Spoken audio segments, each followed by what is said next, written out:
It's House Republican leader Kevin McCarthy versus his own voice on tape. The New York Times reports that McCarthy said he might advise then-President Donald Trump to resign following the Capitol riot. McCarthy's office denied he ever said that. The Times then released an audio recording of McCarthy in which he told a colleague that, yes, he is considering telling the president to resign. America is listening to Fox News.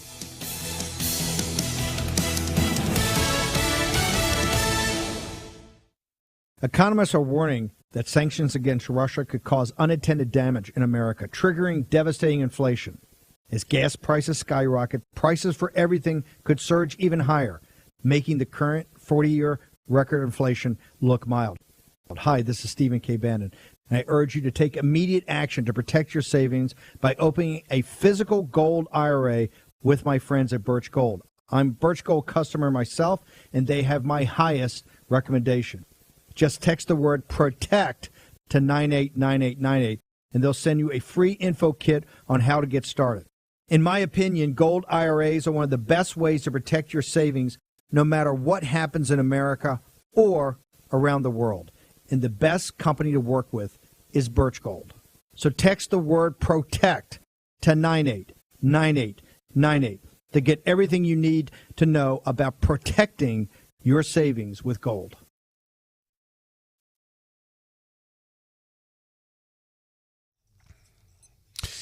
93.9 The Eagle News Time with Robinson's Cleaners. Robinson saves you time. It is 6:03.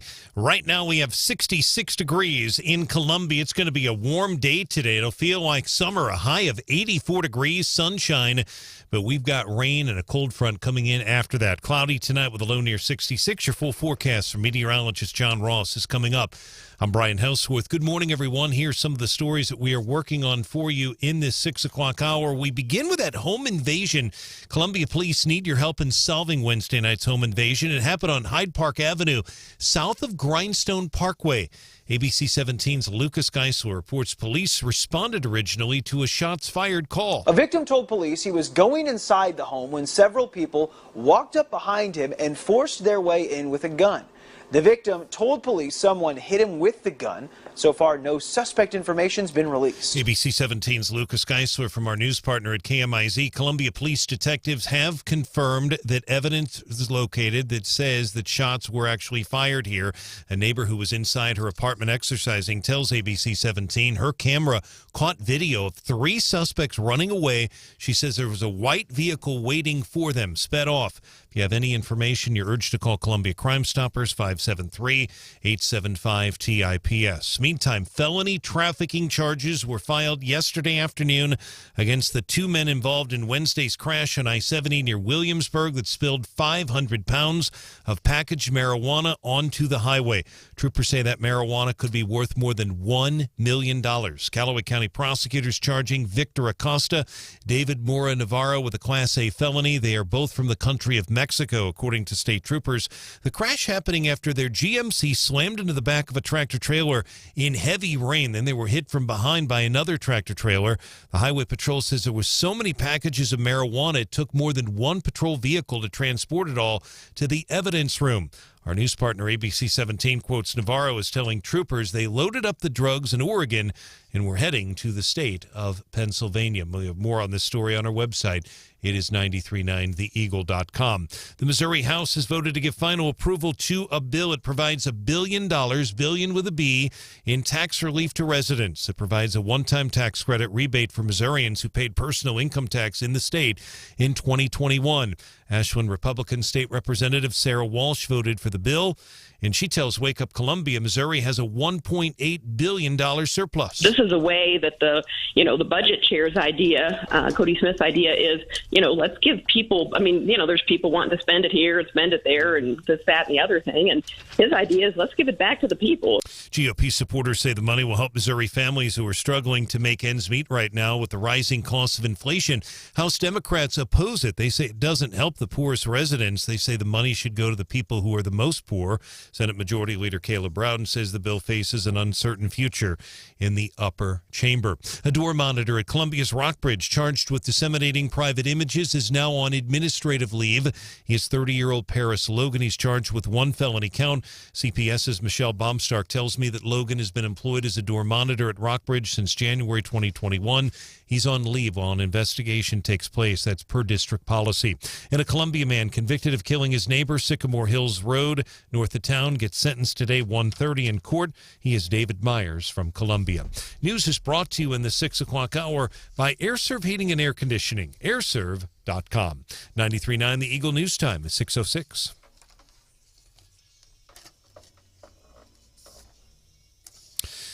Turning our attention now to sports. Dennis Gates, the new Mizzou basketball coach, visiting the Capitol yesterday. You did see him if you were at the Capitol yesterday, ringing the bell to start the session. He had a sport coat on along with his gold in black outfit, and he was there along with Desiree Reed-Francois, the athletic director, and they were there with Caleb Branden, who introduced them both on the Senate floor. They also visited with the House Speaker, Rob Vescovo, governor, as well, and getting a lot of praise from both sides of the aisle. That new coach is for the job he's doing recruiting, Coach Gates. Marlins beat the Cardinals last night in Miami 5-0. Pablo Lopez, dominant, gives up just 3 hits, 7 innings. Jesus Sanchez, a home run as well for Florida. Cardinals at the Reds tonight. First pitch, 5:40 at 93.9 The Eagle. And the Twins beat the Kansas City Royals at Kauffman Stadium. Day game Thursday, 1-0. Royals in Seattle tonight. That game on the road in Seattle. Our sports is brought to you this hour by Betts Jewelers. Betts, for gifts that last a lifetime. Visit Betts, downtown Columbia. 93.9 The Eagle News Time, 6:08.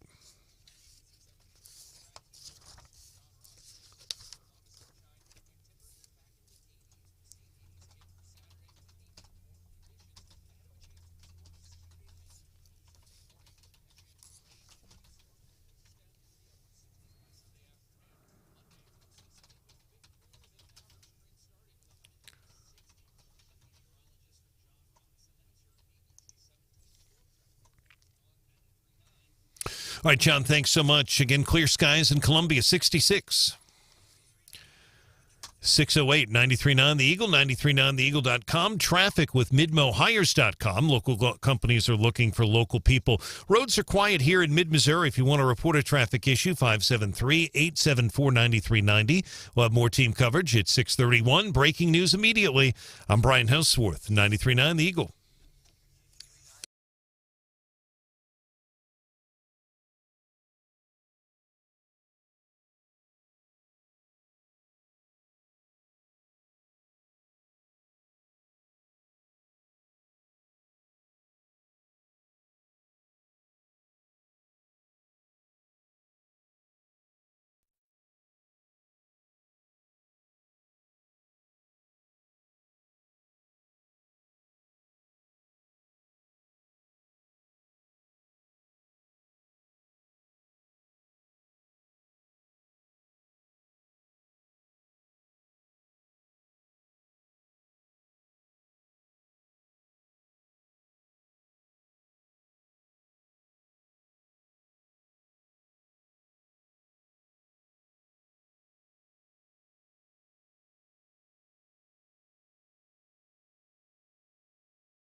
Hey, listen, if you could ingest weed with any modern day politician, who would it be?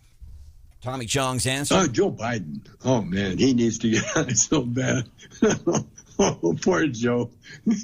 His son does, obviously.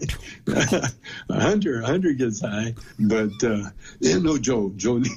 needs to get high. I think it would be fair for a lot of people to argue he probably has spent the entire presidency high yesterday. No exception. Joe Biden. So we know what Title 42 is, right? This was something enacted under President Trump.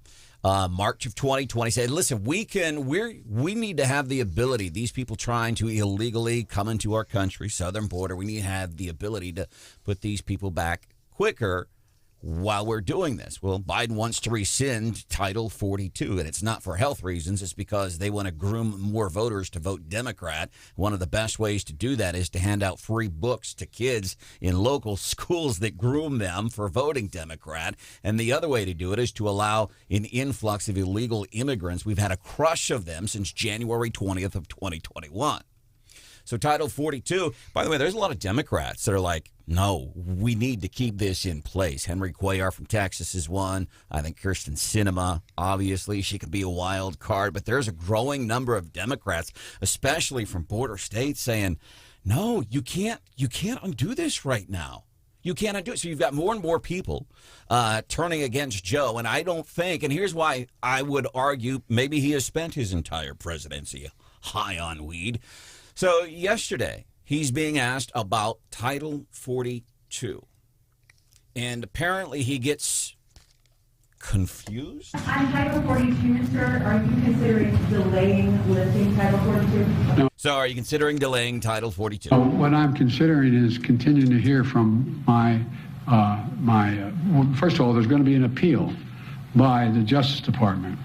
Because as a matter of principle, we want to be able to be in a position where if, in fact, it is strongly concluded by the scientists that we need Title 42, that we be able to do that.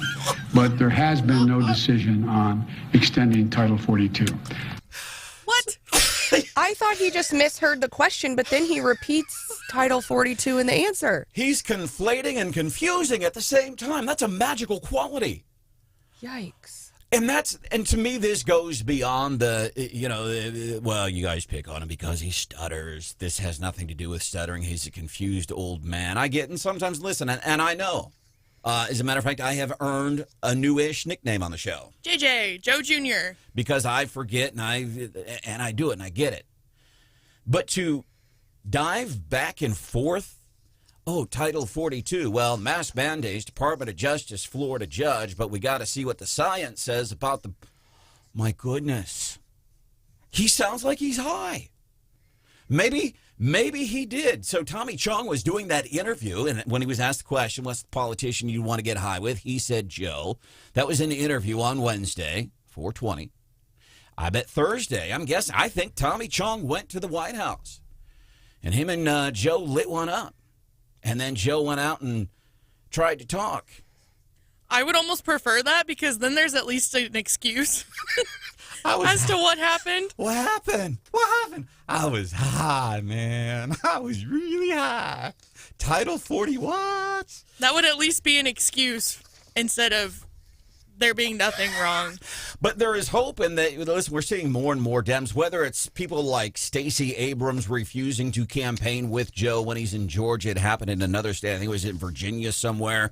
Dems distancing themselves from Joe. And we look at the number of Democrats right now that are saying, Joe, you cannot rescind Title 42 right now. We don't have the wherewithal. We don't have the resources. And obviously, you all don't have the want to keep this. Here's the thing that baffles me. These progressives, they're hanging their hat on climate change. We got to do something now. It's dire.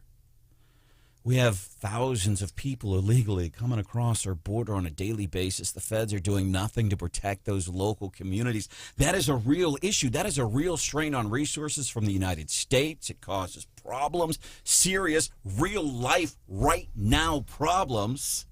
And they're focusing on climate change. So I think that's more hope for us. Completely misguided, by the way. And here's more hope. Philadelphia, to much consternation, I think this past Monday, they started going back to a mask mandate. Well, we've got this another variant that's emerging, and good news this morning, it's already Philadelphia after backlash. Said, whoa, y'all really don't want this. In the city of Philadelphia, extremely progressive, liberal, it's all blue. The people of Philadelphia threw such a fit, stood up for their rights. They fought for their freedom, just like the people in Ukraine, fighting hard. Those people in Ukraine, it's amazing what they are doing. And I would assume the minority in Philadelphia fighting as valiantly as the people in Ukraine said, no, this is BS, man. You can't do this. They've already rescinded their policy for a few days. I mean, they would have been like the only place with masks. Can you imagine being a small business owner there and having, made it through the other side and then thinking, oh, great, now, I'm one of the only small business restaurants in all of America where people have to wear a mask. No one's going to eat here. You know what I mean? Kind of thing. I mean, it seems ridiculous that they even, I think I would already be wanting to leave there, just the fact that they considered putting it back in the first place, right? They overturned it faster than when Mizzou tried to tell students at the beginning of the pandemic that they had to wear a mask when they were walking by themselves outside. They overturned that real quick, but I think Philadelphia might have beat that record. It lasted less time than Tom Brady's retirement. It lasted... Less time than CNN Plus? Oh, my gosh. This is crazy. CNN's Brian Stelter on streaming. Streaming is a mature business, and I think Wall Street, some investors have been in denial about that. But the warning signs have been here for a couple of years. I think consumers always want options. People want more options. They want cable, satellite, streaming, everything. They want it all. And so media companies have to provide it all. They have perhaps gone out over their skis doing so, and now there's going to be a reevaluation of what's actually realistic and possible. There is an overabundance of content, which in some ways is great for consumers, but this moment, this week, is a reality check for streaming. That's CNN's Brian Stelter, and spoiler alert, he's not talking about CNN Plus there. He's going off on Netflix. Oh, that's beautiful. Oh, that is beautiful. Isn't that beautiful? It's kind of like, thank you. Thank you for these gifts that we are receiving on a Feel Good Friday. We are incredibly grateful. Stephanie, are you grateful on a Feel Good Friday for these gifts that we have? Of course I am. Hannah, how are you feeling about these gifts that have been bestowed upon us and been bestowed upon conservatives, independents, and libertarians this morning? I believe the word that you and I used before the show started this morning was hilarious. It's hilarious. We're grateful. It's stunning. CNN Plus, this was hype. By the way, so CNN Plus, this was the big thing when Chris Wallace left Fox News after years at Fox News. He left.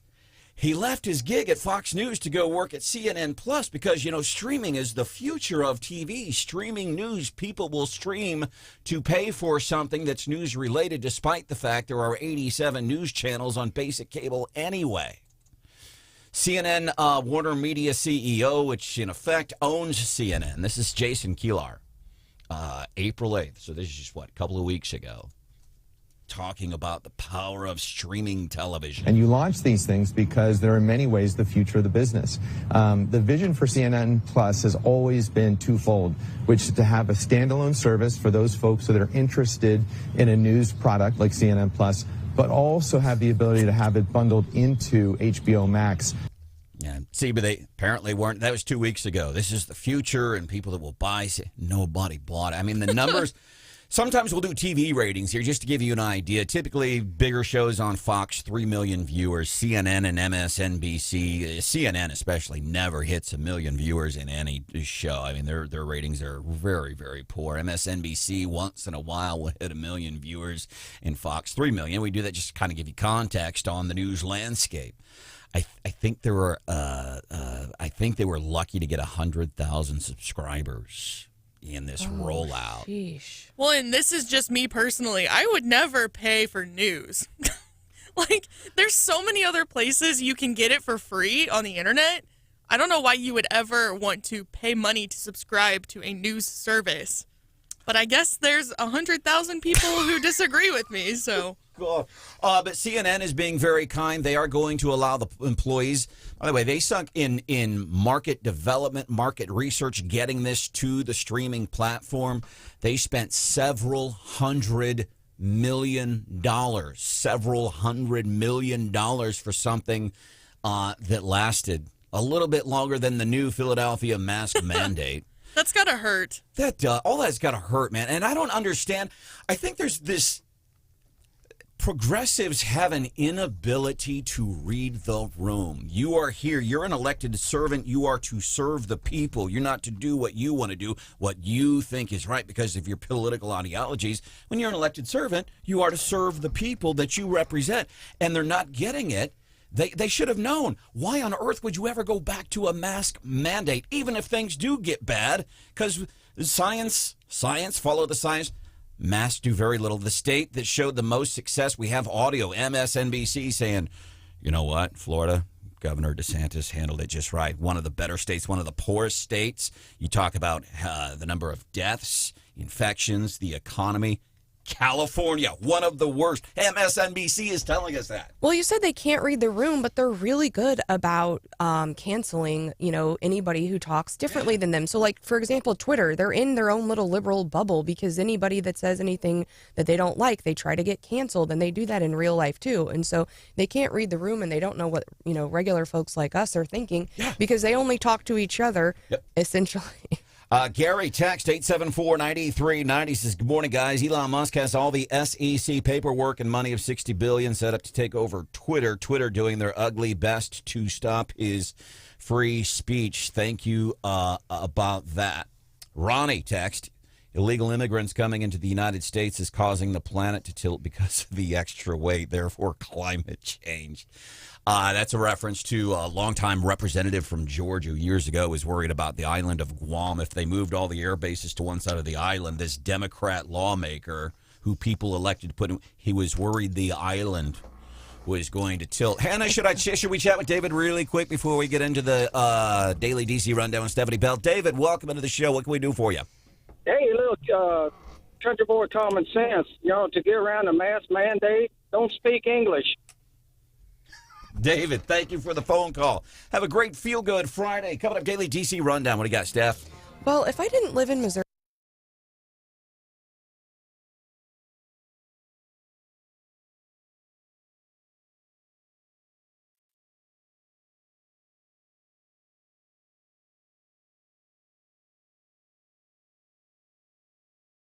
Repair shop got almost 140,000 miles on my car. I've been knowing Gap since I had 75,000 miles on it. My car is 16 years old. I don't want to get rid of it. I want it to stay on the road, and I want it to be in good running condition. And here's how I've done it. Because, listen, I don't want to buy a car right now. My goodness, if you've shopped new cars, used cars, it's crazy.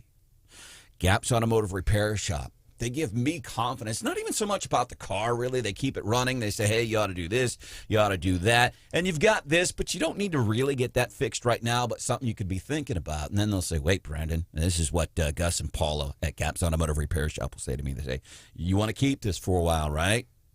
Yep. I want to drive it till the wheels fall off. They say, okay, well, here's some things you can do. And it keeps the car running, but ultimately what I get from Gap's Automotive Repair Shop and what I think that you would find too, it's confidence. Nobody likes being in a car and, oh, my God, when's it going to break down next? And I think that's one of the coolest things I get from Gap's Automotive Repair Shop. You would get it, too. Gap's Automotive Repair Shop, Vanderbilt in Columbia and in Boonville.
political opinion, we got your back. Wake Up Columbia, 93.9 The Eagle. But a Trump-appointed judge ruled the masks have to go.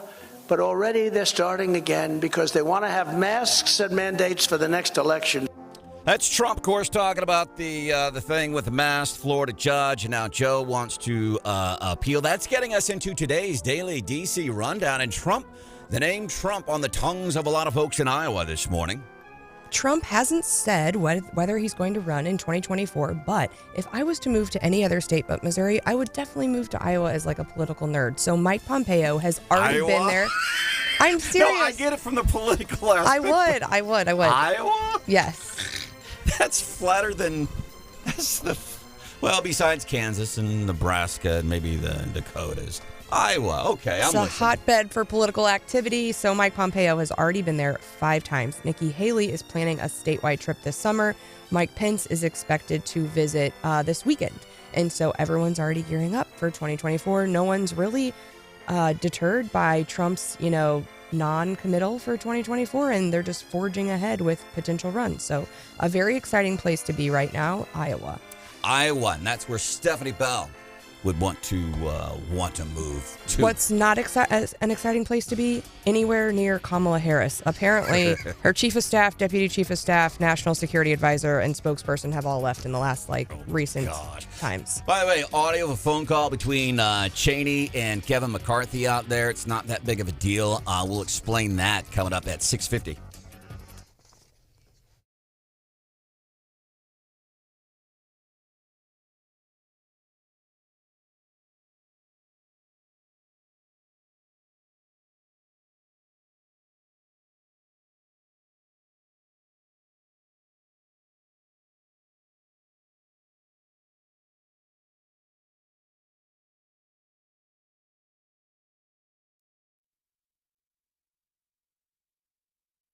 Stop by Club Car Wash today to get an unlimited membership for just $20 a month. See more details at clubcarwash.com. Fox News, I'm Lillian Wu. One of the largest employers in Florida is set to lose its special tax status amid backlash over a hot-button issue. Governor DeSantis is expected to sign the bill after it was passed by the GOP-controlled Florida House on Thursday in a vote of 70-38. The bill was also passed by the Senate earlier with a vote of 23-16. Now, that bill will dissolve the Reedy Creek Improvement District run by Disney, which houses many independent community services such as a fire department and security at Disney World. Fox's Marion Rafferty. The dispute between Governor DeSantis and Disney started last month over the company's opposition to the parental rights bill, also dubbed the Don't Say Gay bill. And the man accused of using bows, arrows, and knives to kill and wound people in Norway last year is charged with murder and attempted murder. The suspect has confessed to the killings. America's listening to Fox News. And now award-winning local news coverage with Brian Hauswirth on 93.9 The Eagle. 93.9 The Eagle News is brought to you this hour by the folks at Robinson's Cleaners. Robinson saves you time. It is 6:31. We already have a warm day here in mid-Missouri. 65 degrees already.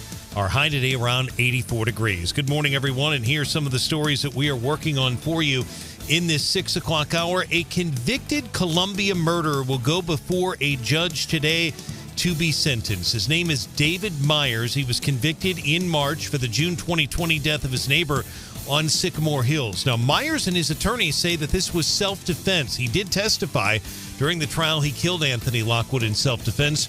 Boone County Medical Examiner's office says Lockwood had meth and alcohol in his system when he died, but that the meth did not contribute to Lockwood's death. Meantime, CPD still investigating a Wednesday night home invasion. Shots fired, 4000 block of Hyde Park Avenue. Anyone with information urged to call Crime Stoppers 875-TIPS. Legislation aimed at providing tax relief to working families impacted by inflation is heading to the Missouri Senate. The Republican-controlled House approving the bill 10344 on Thursday. Ashland State Representative Sarah Walsh tells 93.9 The Eagle the bill appropriates about $1 billion with a B from the General Revenue Fund to provide the tax rebate. And if you file taxes as an individual, you would get a $500 tax credit on your 2021 taxes. And if you are, married filing jointly, you would get then $500 per person, so $1,000. And you'll soon be able to watch movies at the Lakeside Ashland Drive-In near Highway 63. Lakeside Ashland developer Nick Parks joining Fred Perry tomorrow morning 7 right here on 93.9 The Eagle. News brought to you by MidAmericaMortgage.us. Our news time, 6:33.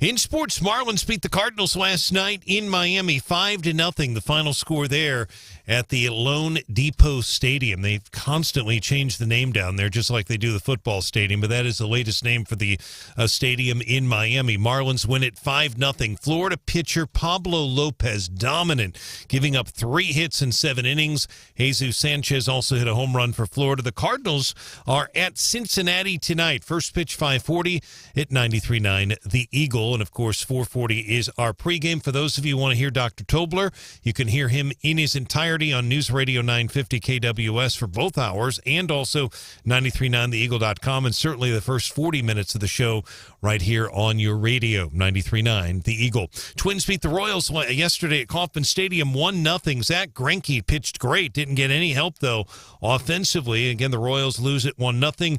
Kansas City is at Seattle tonight. 8:40, the first pitch in Washington State. Our sports is brought to you this hour by the Better Business Bureau. Start online, Better Business Bureau, bbb.org. 93.9 The Eagle News Time, 6:34.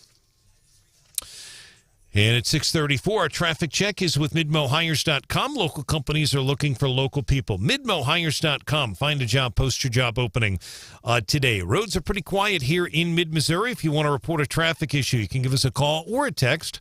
The number is 573-874-9390. More team coverage in less than 30 minutes, and we have breaking news immediately. I'm Brian Hauswirth, 93.9 The Eagle.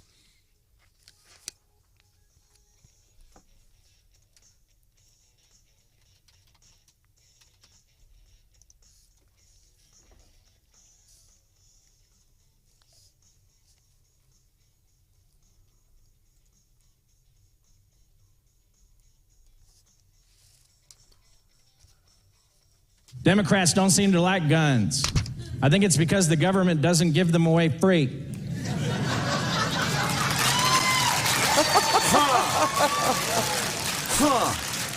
You know? Shots fired. There is something to that. That's John Wesley Austin. There's something to that. Can you imagine? Hey, we're going to give you free guns, and all of a sudden, a lot of the progress. Hey, we're in favor of guns. Well, how come? Well, because they're just giving them to us. They're free, you know. Well, they ain't free. Somebody had to pay them. Yeah, but it's the people who pay the taxes, and it's the money, and then the money grows on the tree, and then we get that stuff for free. This is Wake Up Columbia. It is a feel good Friday. Brian Hauswirth, none of the bridges fell down overnight. We're not expecting any serious weather today. Weather's going to be good. So those are the big news stories locally. We're good. We're okay good. Right now. Good. No, there is a chance of, I don't think we're going to see severe weather late tomorrow night, but there's a chance off to our west. We'll keep an eye on that. All right, so that's what we need to know. All the bridges are up. You're going to be good. Yes. You got to be careful saying that, man. I know. What happened? I think it was the first time I started saying, well, because we do. Listen, we want you to make sure that you know what's going on. And so when you get into work, if somebody says, hey, did you hear Mike Tyson beat the crap out of some dude on an airplane? We want you to be able to take part in that conversation and tell you all of those things. And Mike Tyson, he was being pestered by some guy sitting behind him was starstruck, and he kept like poking Mike, getting his autograph and talking loud and making a big scene in first class. And finally, there's video out there. Finally, Mike Tyson turns around, pummels the dude. Yeah. Boom. Which they're both. Listen, you know where Mike Tyson's head is. And I'm wondering about where is this guy's head that you're poking one of the most feared boxers in the history of boxing. Who the heck does that? An idiot. Yes. Does that mean he deserves to be walloped on by Mike Tyson? As we know right now, apparently he's not going to be facing any charges at this point in time. Yeah, I haven't heard specifically about the charges, but it's a tough situation all the way around. You really shouldn't be putting your hand. But the guy was obviously bothering him. It's pretty obvious. I don't understand why he kept doing that, But I was baffled that Tyson didn't have security on there. Or more self-restraints. It's tough on an airplane, though. It really is, because you can't go anywhere. Yeah. My dad used to always tell me, you mess with the bull, you get the horns. I'm wondering, like, did maybe Tyson hit him? Did the guy, like, tell a joke about his wife or something that caused him to get slapped down by Tyson?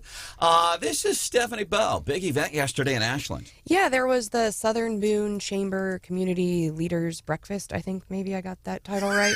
But anyway, See, we're infectious, Stephanie. You've been hanging out with us here on Wake Up Columbia for well over a year now, and you're getting forgetful and aren't sure. The breakfast. The thing. Ashland and the bacon and eggs and important people.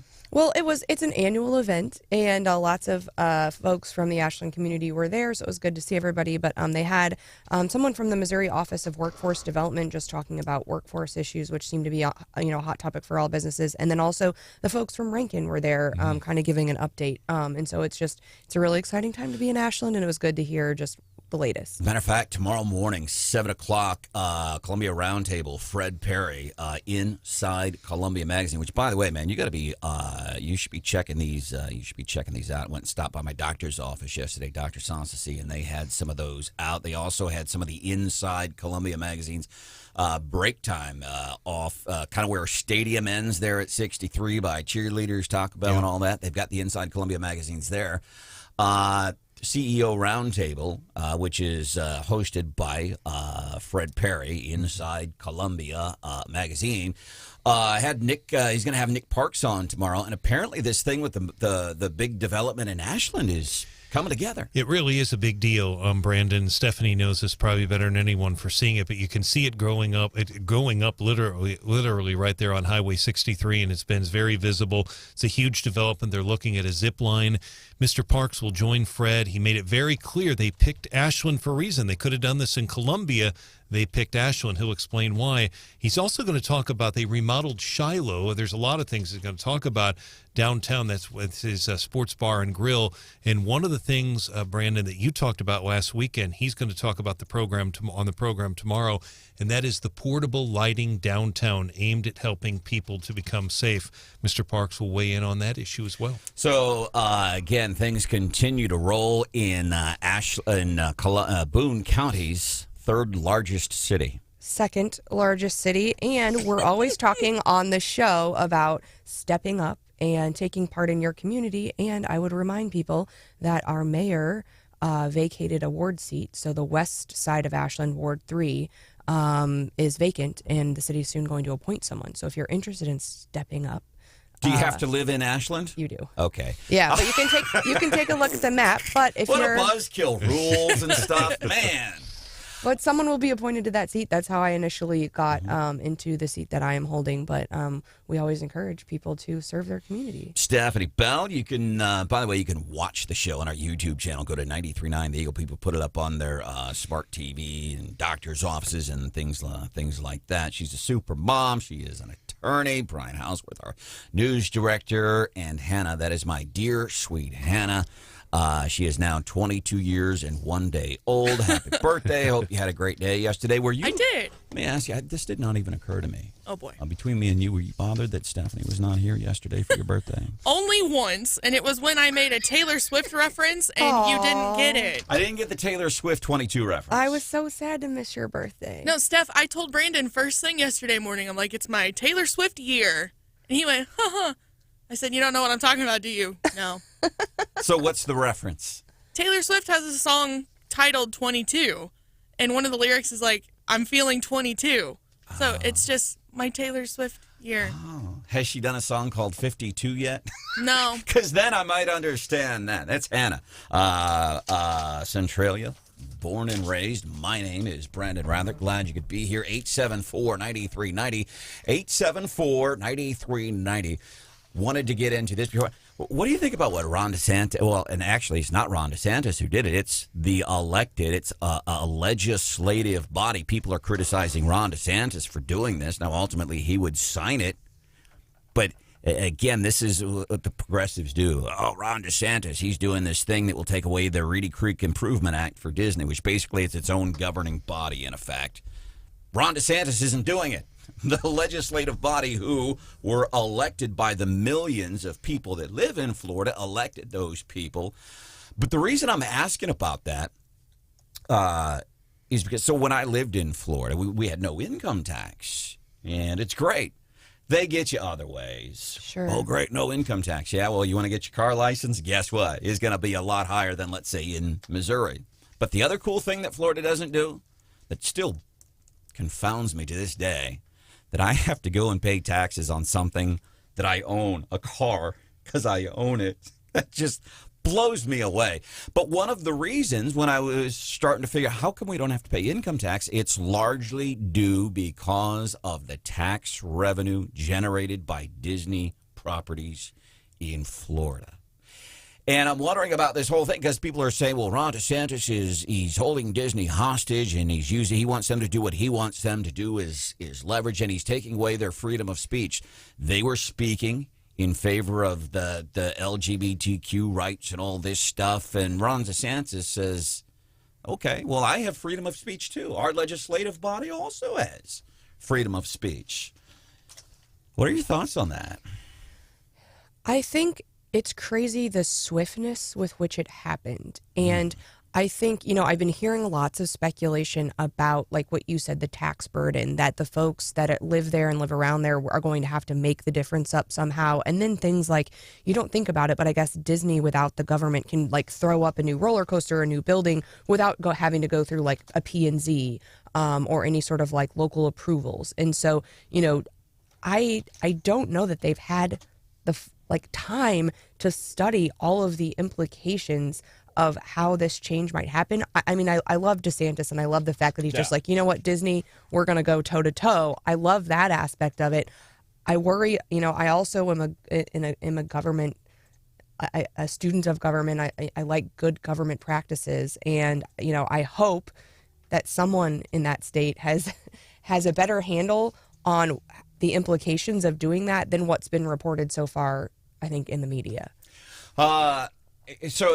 And that's the thing, because people say, well, Disney they should get up and then move. I was just about to say this. There was a tweet going around. Really? I saw a tweet this morning, and it's like, what city should Disney move Disney World to? And the person who retweeted said, yeah, let's just pick up a 25,000 acre property with roller coasters and restaurants and buildings, and let's just move the whole thing, because that's feasible. 40 square miles. This is its own governing entity. You don't pick this up. It's like Rhode Island. Hey, let's move Rhode Island. Let's pick Rhode Island up and move it in between North and South Dakota. Give some separation there. You've been to Disney more than I've never been there, despite all the time I lived in Florida. Never been to Disney World, never been to Disneyland. And I think people, unless you go or really research it, don't understand. This was just basically years ago, it was just swampland. It was unusable stuff. Nobody could do anything with it. Disney said, well, we'll take care of all this. And they said, sure, you can be your own governing entity and you can do all this. This is 40 square miles. And I'm trying to put that in perspective, like what around here is 40 square miles. And I haven't come up with anything that quickly. It's massive. And I think the other crazy thing that I haven't heard anyone talking about is that when you go to Disney, they do it so much better than the government, like just Disney itself, not Reedy Creek. But, like it's clean, it's efficient, everything works, the technology is great. And so a lot of times people are like, Disney should take over more things because they do such a great job at it. And so I do think there are things that they pay for and that they handle that they probably do more efficiently than the government can do. And I just don't know whether all of those things have really been fully evaluated. It's like the Chick-fil-A of a business world, right? It really is. I mean, I'd heard that for years, but having just been there, it was insane. I mean, you think just the transportation, the fact that they can get you, all over 50 acres of property efficiently, in a timely manner, in a safe manner. If they ran Columbia's bus system, we'd be much better off. Bill Parker, text 874-9390. Hannah just won the week. Mess with the bull, get the horn. Coming up, so there's some audio. You might see this today. Want to make sure you know what's up. Some audio between House Minority Leader Kevin McCarthy and Liz Cheney. Apparently, and it's trying to be posited as, well, this is, you know what this is? This is proof that Trump was responsible for January 6th, which, by the way, he was in no way responsible. The people who did those actions, they are the ones responsible. You are responsible for your actions.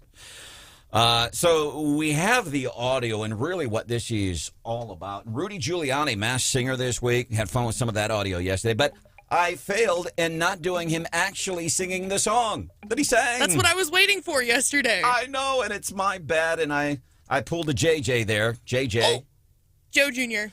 So we will get to that coming up here at 6:53 on 90.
Opinions on social issues. We throw those around too. Wake Up Columbia. 93.9 The Eagle.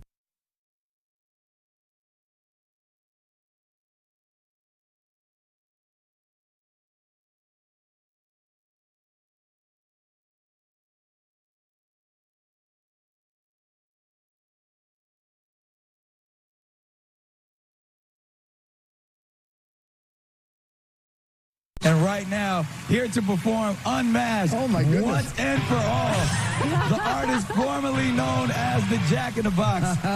Ladies and gentlemen, put your hands together for Rudy Giuliani. All right. I broke 1,000 hearts before I met you. I'm done. I break 1,000 more, baby, before I am through. I want to be yours, pretty baby. Yours and yours alone. I'm here to tell you, honey, that I'm bad to the bone. Bad to the bone. Bad. Real bad. Very bad. All right. On The Masked Singer, he was revealed. It's not bad. It's not that bad. It's not that great, but it's not that bad. Of course, the best thing about Rudy Giuliani. So, a Masked Singer, you get some celebrities. They sing in costumes, and every week it's revealed who is who. The best part about that whole thing was some of the stuff we were highlighting yesterday, the reaction of the judges and the people doing the show. Like, I think somebody even walked out. They were disgusted that it was Rudy Giuliani. Welcome to the show, Feel Good Friday edition. There's Stephanie Bell, Hannah, the producer. I'm Branden. If you haven't left the house yet, maybe you want to wear red. We wear red, and we do it for a specific reason. We wear red to remember everyone deployed. So if you're listening to us this morning and you haven't left the house yet, maybe throw on some red to join us.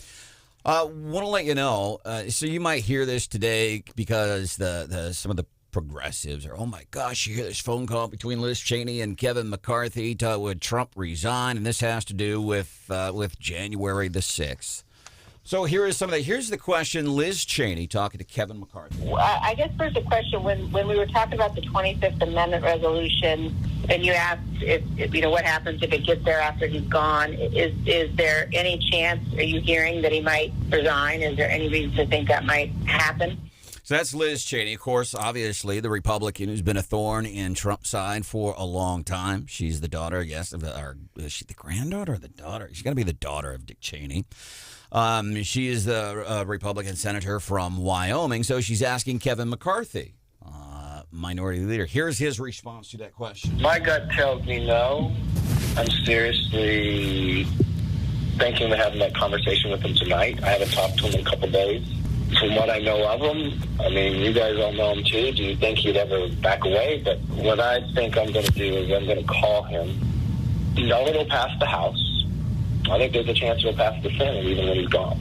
So that's Kevin McCarthy saying this idea to get the president out of office. He says, I think it would pass the House. There's a chance that it may pass the Senate. I think there's a lot of different ramifications for that. I haven't had a discussion with the Dems that if he did resign, would it not happen? Now, this is one personal fear I have.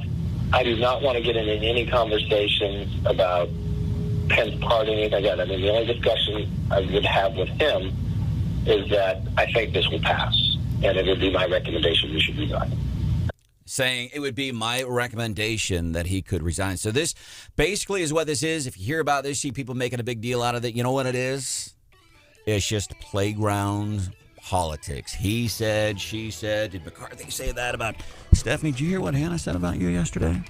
I did not. Because you weren't. What did Hannah say about Steph yesterday? Nothing. It's playground politics. And if you did say something in the overall scheme of things, you know what it means? Nothing. Coming up 7:10, we'll celebrate a Feel Good Friday on 93.9 The Eagle.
Another move against the mouse. I'm Roger Stern, Fox News.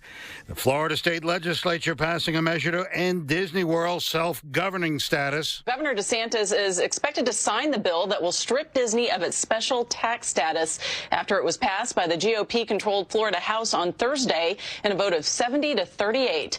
The bill was also passed by the Senate earlier with a vote of 23 to 16.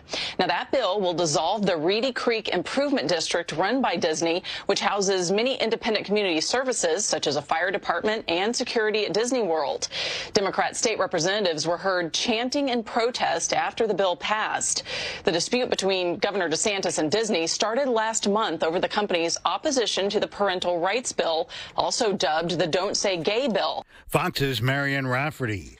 New satellite pictures show what appears to be mass graves near Mariupol, the port city bombarded by Russia. City officials say up to 9,000 people were buried. This resident, Yurli Lulak, speaking through a translator. Hell is what's happening there. It's not possible to describe it. Russians are killing people for nothing. Yesterday, the president announced a plan to accept up to 100,000 refugees. Johnny Depp faced cross-examination yesterday in his defamation lawsuit against ex-wife Amber Heard, who claimed that she had been abused. Heard's attorneys focused part of their questioning on texts Depp exchanged in 2013 with his friend, the actor Paul Bettany. Depp texted, quote, "Let's burn Amber." Depp has said he was the one who was abused. A major corporate flameout streaming service, CNN Plus, being shut down just weeks after starting up with great fanfare. America's listening to Fox News.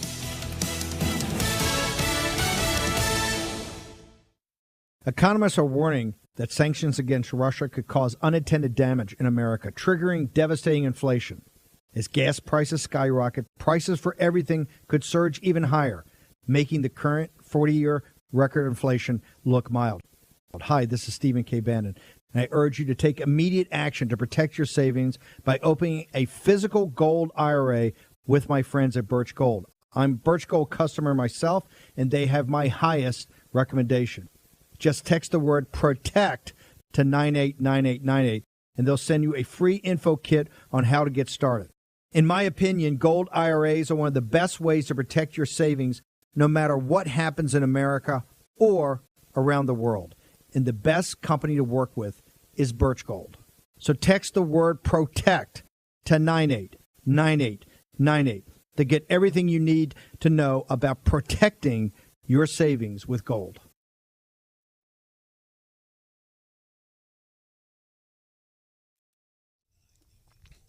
93.9 The Eagle News Time with Robinson's Cleaners. Robinson saves you time. It is 7:03. We do have partly clear skies right now. We're expecting a nice day today. It's going to be warm, actually hot today. Our high around 85 degrees. There is a chance of some rain late tomorrow night into the overnight hours into Sunday morning. More on that with John Ross in a moment. 66 in Columbia. Good morning, everyone. And here's some of the stories we are working on for you on this busy Friday morning. We'll begin with a convicted Columbia murderer who will go before a judge this afternoon to be sentenced. His name is David Myers. We've covered this case extensively here at 93.9 The Eagle. You'll recall he was convicted in March for the June 2020 death of his neighbor on Sycamore Hills. Mr. Myers took the witness stand during the trial. He testified he killed Anthony Lockwood in self-defense. The Boone County Medical Examiner's Office testified at trial that Lockwood had meth and also alcohol in his system when he died. However, the examiner's office says that meth did not contribute to Lockwood's death. It's unclear if David Myers will take the stand today. Again, his argument is this was self-defense.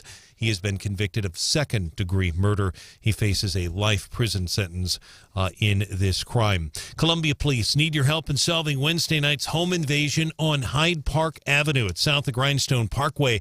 ABC 17's Lucas Geisler reports police responded to a shots-fired call. A victim told police he was going inside the home when several people walked up behind him and forced their way in with a gun.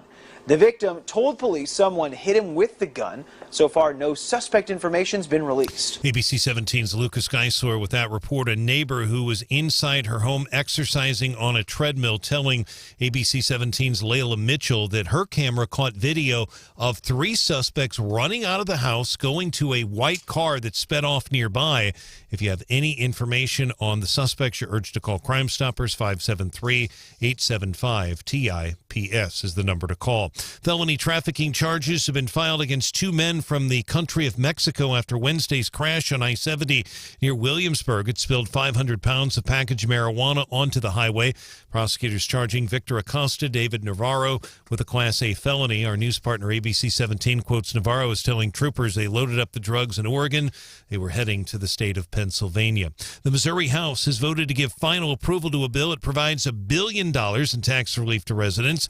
The bill also provides a one-time tax credit and rebate for Missourians who paid personal income tax in the state in 2021. Ashland Republican Representative Sarah Walsh voted for the bill, telling Wake Up Columbia Missouri has a $1.8 billion surplus. This is a way that the budget chair's idea, Cody Smith's idea is, let's give people, there's people wanting to spend it here and spend it there and this, that, and the other thing. And his idea is let's give it back to the people. You can hear the full Wake Up Columbia interview with Representative Sarah Walsh on our website. It's 939theeagle.com. One of the big issues that was discussed on the floor yesterday was a comment made by the House Budget Chair, Cody Smith, who said that taxation is theft. Democrats taking exception to that, one of them asking if Cody Smith and Republicans have given up their salary. Republicans respond to that by saying it is not the government's money, it is the people's money. Heated debate yesterday in Jefferson City. And a door monitor at Columbia's Rockbridge charged with disseminating private images is now on administrative leave.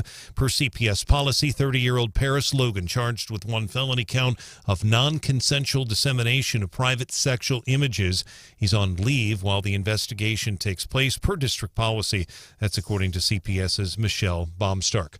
93.9 The Eagle News is brought to you in the 7 o'clock hour by the Candy Factory. Mother's Day coming up. It means your mom needs chocolate-covered strawberries from the Candy Factory. The Candy Factory anniversary, birthday, Mother's Day, downtown Columbia. 93.9 The Eagle News time is 7:07.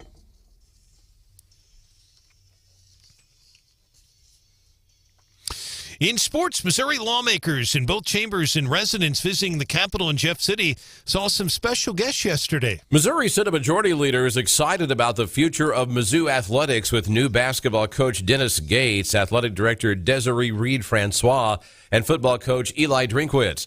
Coach Gates rang the bell in the Missouri Senate to begin Thursday morning session, and Majority Leader Caleb Rowden introduced him and the AD on the floor. Coach Gates comes from Cleveland State, where he led the Vikings to 2 Horizon League championships.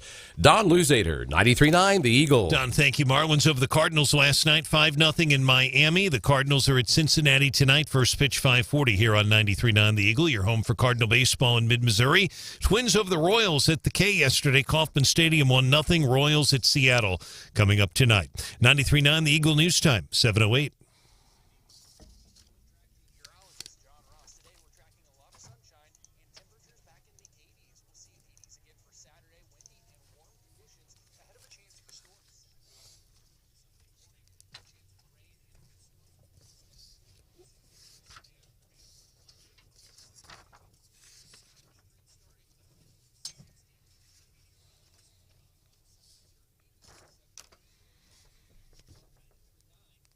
All right, John, thank you and great work this morning. Weather brought to you this hour by Club Car Wash. Visit clubcarwash.com. Find a location near you. 67.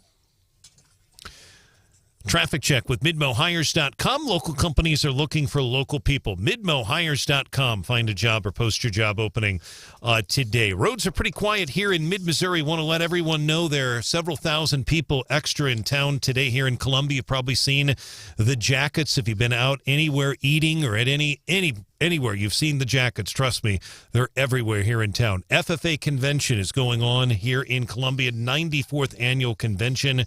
Talked to some of the kids yesterday from over in Norburn in Carroll County. They're excited to be here. You'll see a lot of school buses as well in Columbia, so be prepared for that. More team coverage in less than 30 minutes. We have breaking news immediately. I'm Brian Hauswirth, 93.9 The Eagle.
Spoken a lot about weed this week. It was 420, and I want to make sure everybody understands that nobody here on the show smokes weed or anything like that.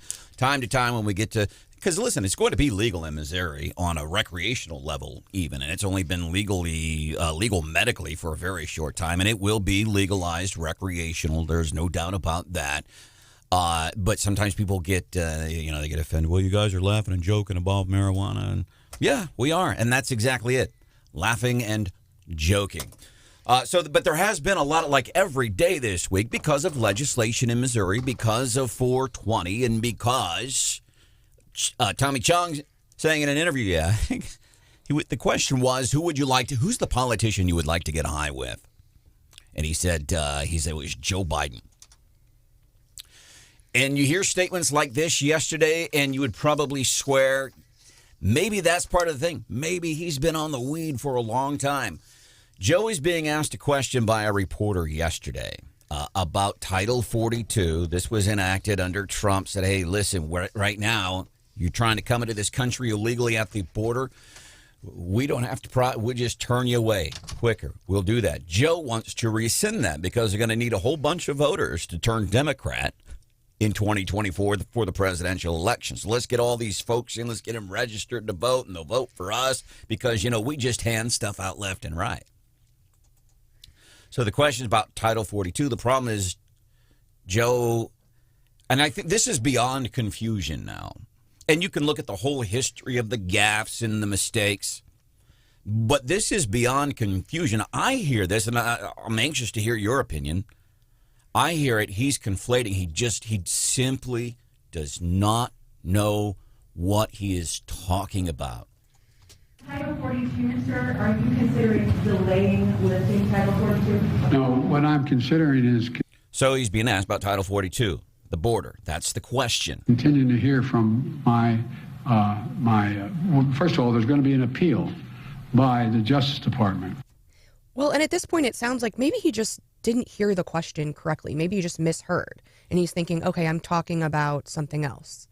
But it gets worse. Because as a matter of principle, we want to be able to be in a position where if, in fact, it is strongly concluded by the scientists that we need Title 42, that we be able to do that. But there has been no decision on extending Title 42.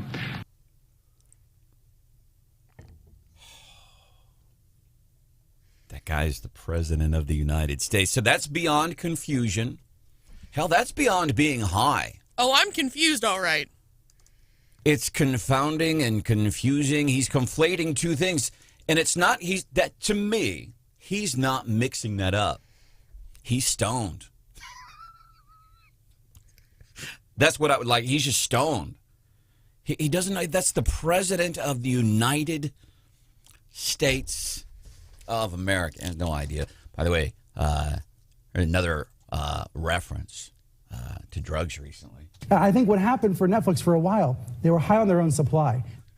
That's CNN's Brian Stelter, who, by the way, funny. So he spent a lot of time going after Netflix this week. And Netflix, I'm thinking about this. We get into the weekend, like to watch the Netflix movies, whatever it is you're watching.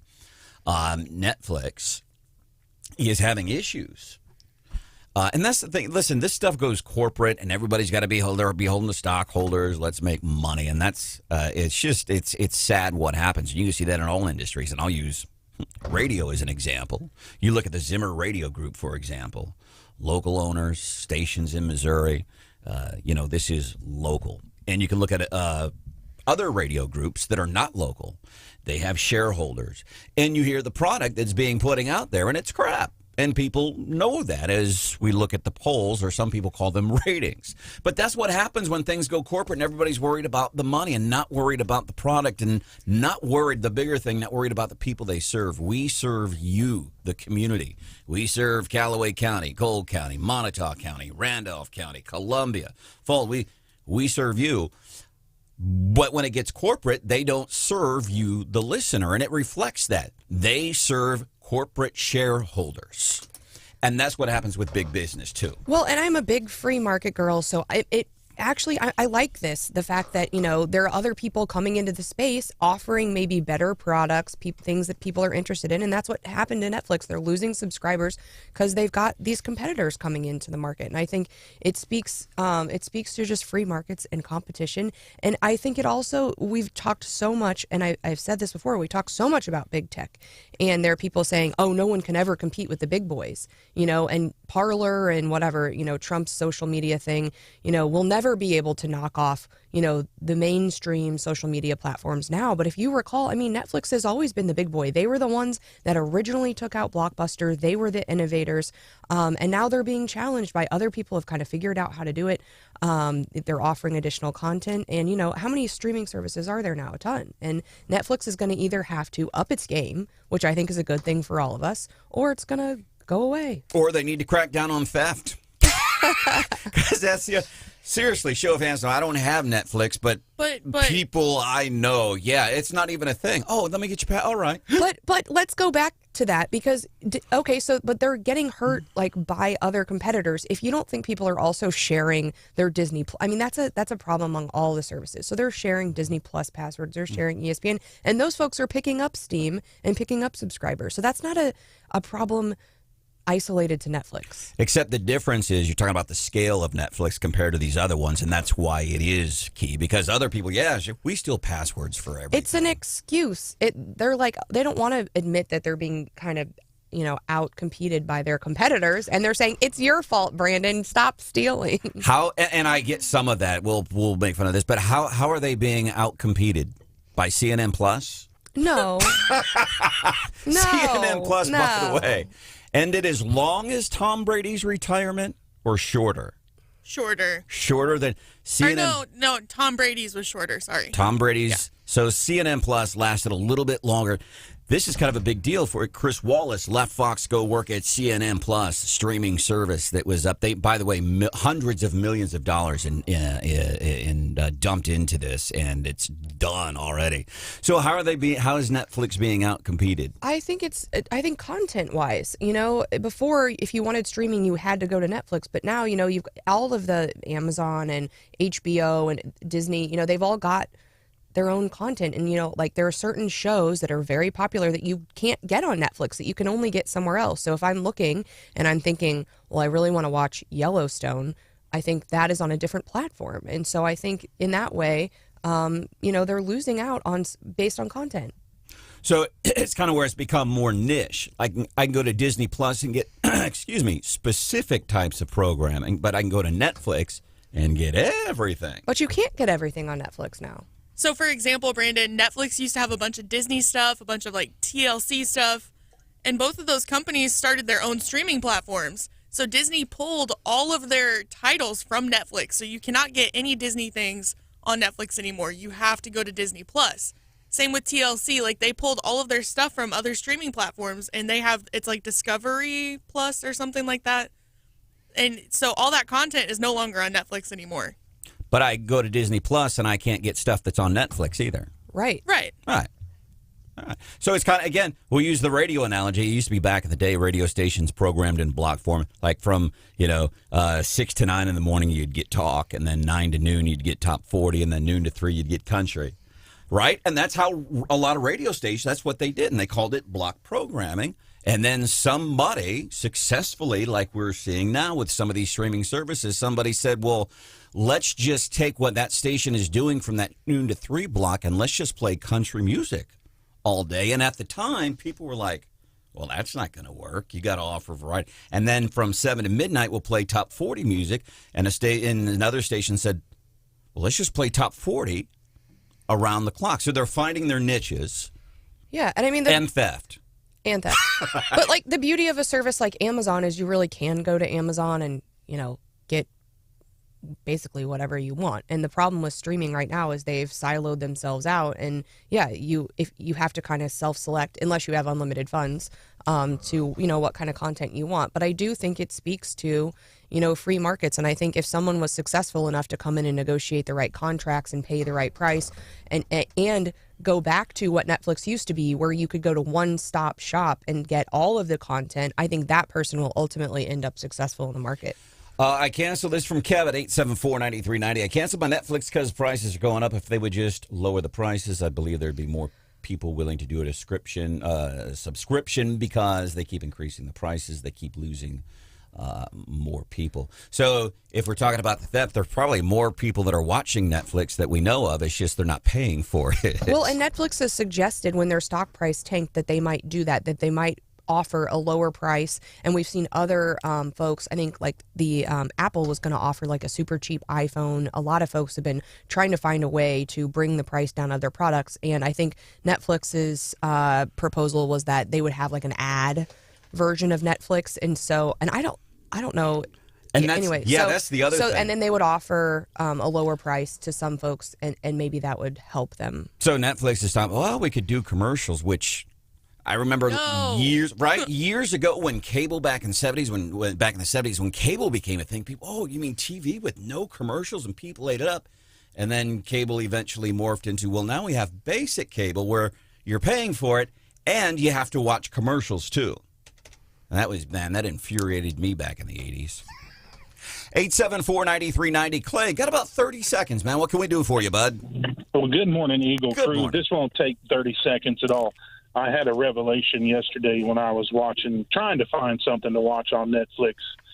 Everything that I have available on Netflix, on Hulu, mostly on Disney Plus, all the streaming stuff, it's stuff I've already seen. Mm-hmm. I watched King of the Hill now for the fourth entire series. I've watched it again and again. There's not enough new content. Disney offers some new content. Paramount offers some new content. But the movies that Netflix makes, the movies that Amazon makes, they're like second-tier stuff. So they need new content. They need better stuff. And maybe people will, start sticking with these things. But at some point, everybody's going to realize that, oh, hell, I've already seen this entire series of Friends twice. Why am I watching it a third time? Clay, There's nothing new to hook you. Thank you, man. I hope you have a great weekend, man. Everybody here on the show hopes you have a great weekend. Two things there. Number one, I'm glad to know that I'm not the only one that keeps rewatching a series. Oh, I've seen The Office I don't know how many times now. The other thing I hear you saying is that Netflix needs another Tiger King. That's what they... Season 3, where you at? Season 3. Hannah, we're going to be doing What's Hot with Hannah coming up 7:25. Vish, what do you have for us? There's a town called Hell, Michigan that has a new mayor.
The talk show for awesome folks like you. Wake Up Columbia, 93.9 The Eagle.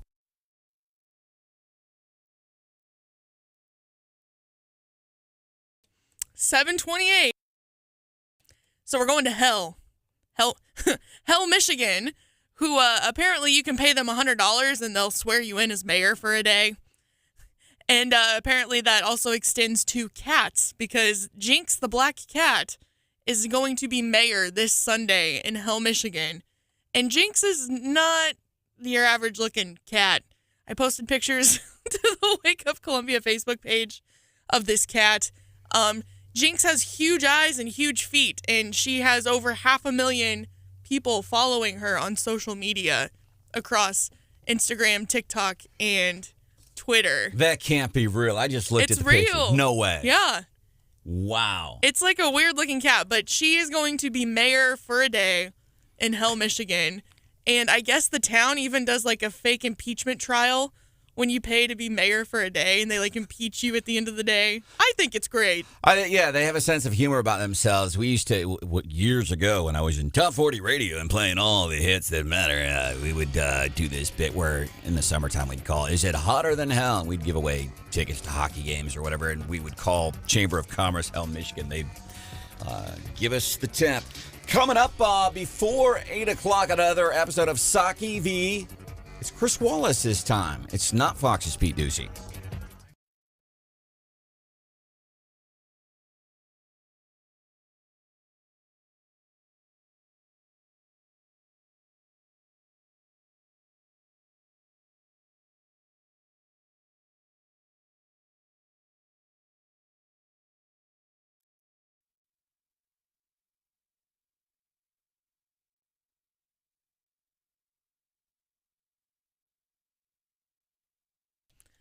Stop by Club Car Wash today to get an unlimited membership for just $20 a month. See more details at clubcarwash.com. It's 66 degrees. Fox News, I'm Lillian Wu. Several cities are implementing their own mask mandates as a fight continues over a federal one. Boston's Public Health Commission is urging people to start wearing masks again, pointing to a rise in COVID hospitalizations there, as well as a 65% increase in cases. They're calling it a recommendation, stopping short of an order. In California, Los Angeles County is keeping its mask mandate in place at airports and on public transit, as well as Uber and Lyft rides, despite changes in the federal mask mandate. Fox's Tanya J. Powers, a Florida bride and her caterer in trouble with the law, accused of serving food laced with marijuana to unsuspecting guests at a wedding reception. They were arrested Monday after an investigation into the event. Several guests reported feeling stoned. They were taken to the hospital for treatment and later tested positive for THC. America's listening to Fox News. And now award-winning local news coverage with Brian Hauswirth on 93.9 The Eagle. 93.9 The Eagle News Time with Robinson's Cleaners. Robinson saves you time. It is 7:31 right now. We do have partly cloudy skies in Columbia. We're expecting a high today of around 84 degrees. Right now, 67 in Columbia. Good morning, everyone. Here's some of the stories that we are working on for you in this 7 o'clock hour. Cole County EMS plans to build a new permanent ambulance station in the heart of the busiest response zone in Jefferson City. EMS Chief Eric Hoy tells our sister station, News Radio 950 KWOS, that a $2 million grant will help fund the $4 million base.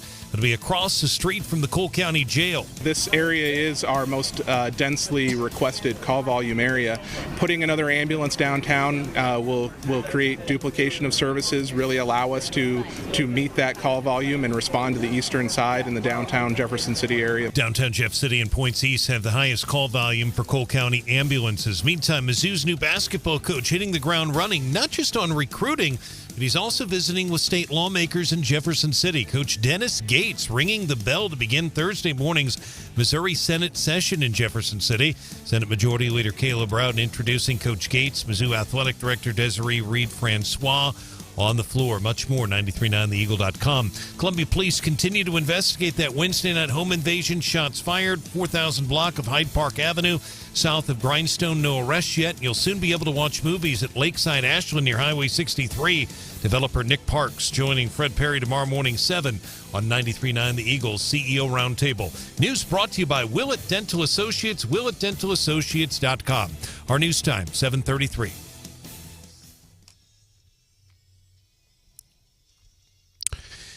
In sports, Twins beat the Cardinals yesterday. Boy, Zach Greinke pitched really well, but he could not get any offensive support. 1-0 the final score there. Twins win it at Kauffman Stadium in Kansas City. It was a day game, and the Royals finally going on the road, and they'll be playing in Seattle coming up tonight. 8:40 the first pitch, so it'll be a late game there for the Royals. Marlins beat the Cardinals last night in Miami, 5-0 the final there. The Florida pitcher Pablo Lopez looked like Nolan Ryan on the mound, gave up 3 hits in 7 innings, just dominant. In and out, great movement on that ball. Outfielder Jesus Sanchez homered as well for Florida. Cardinals are at Cincinnati tonight. First pitch, 5:40. 93.9 The Eagle, a 4:40 the pregame.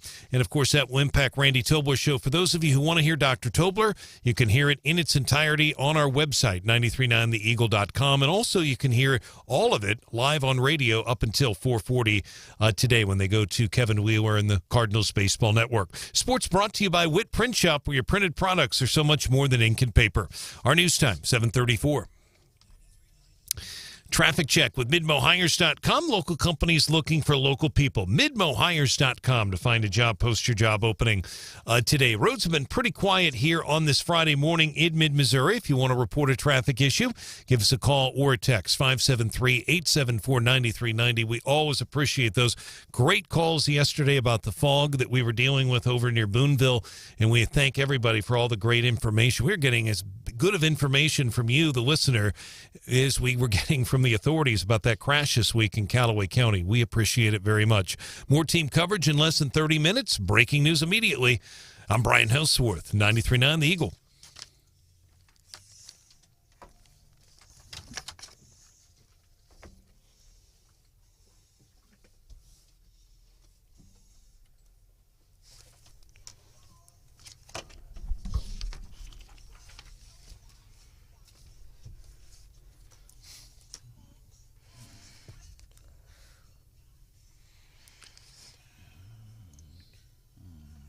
The credit card people called me the other day.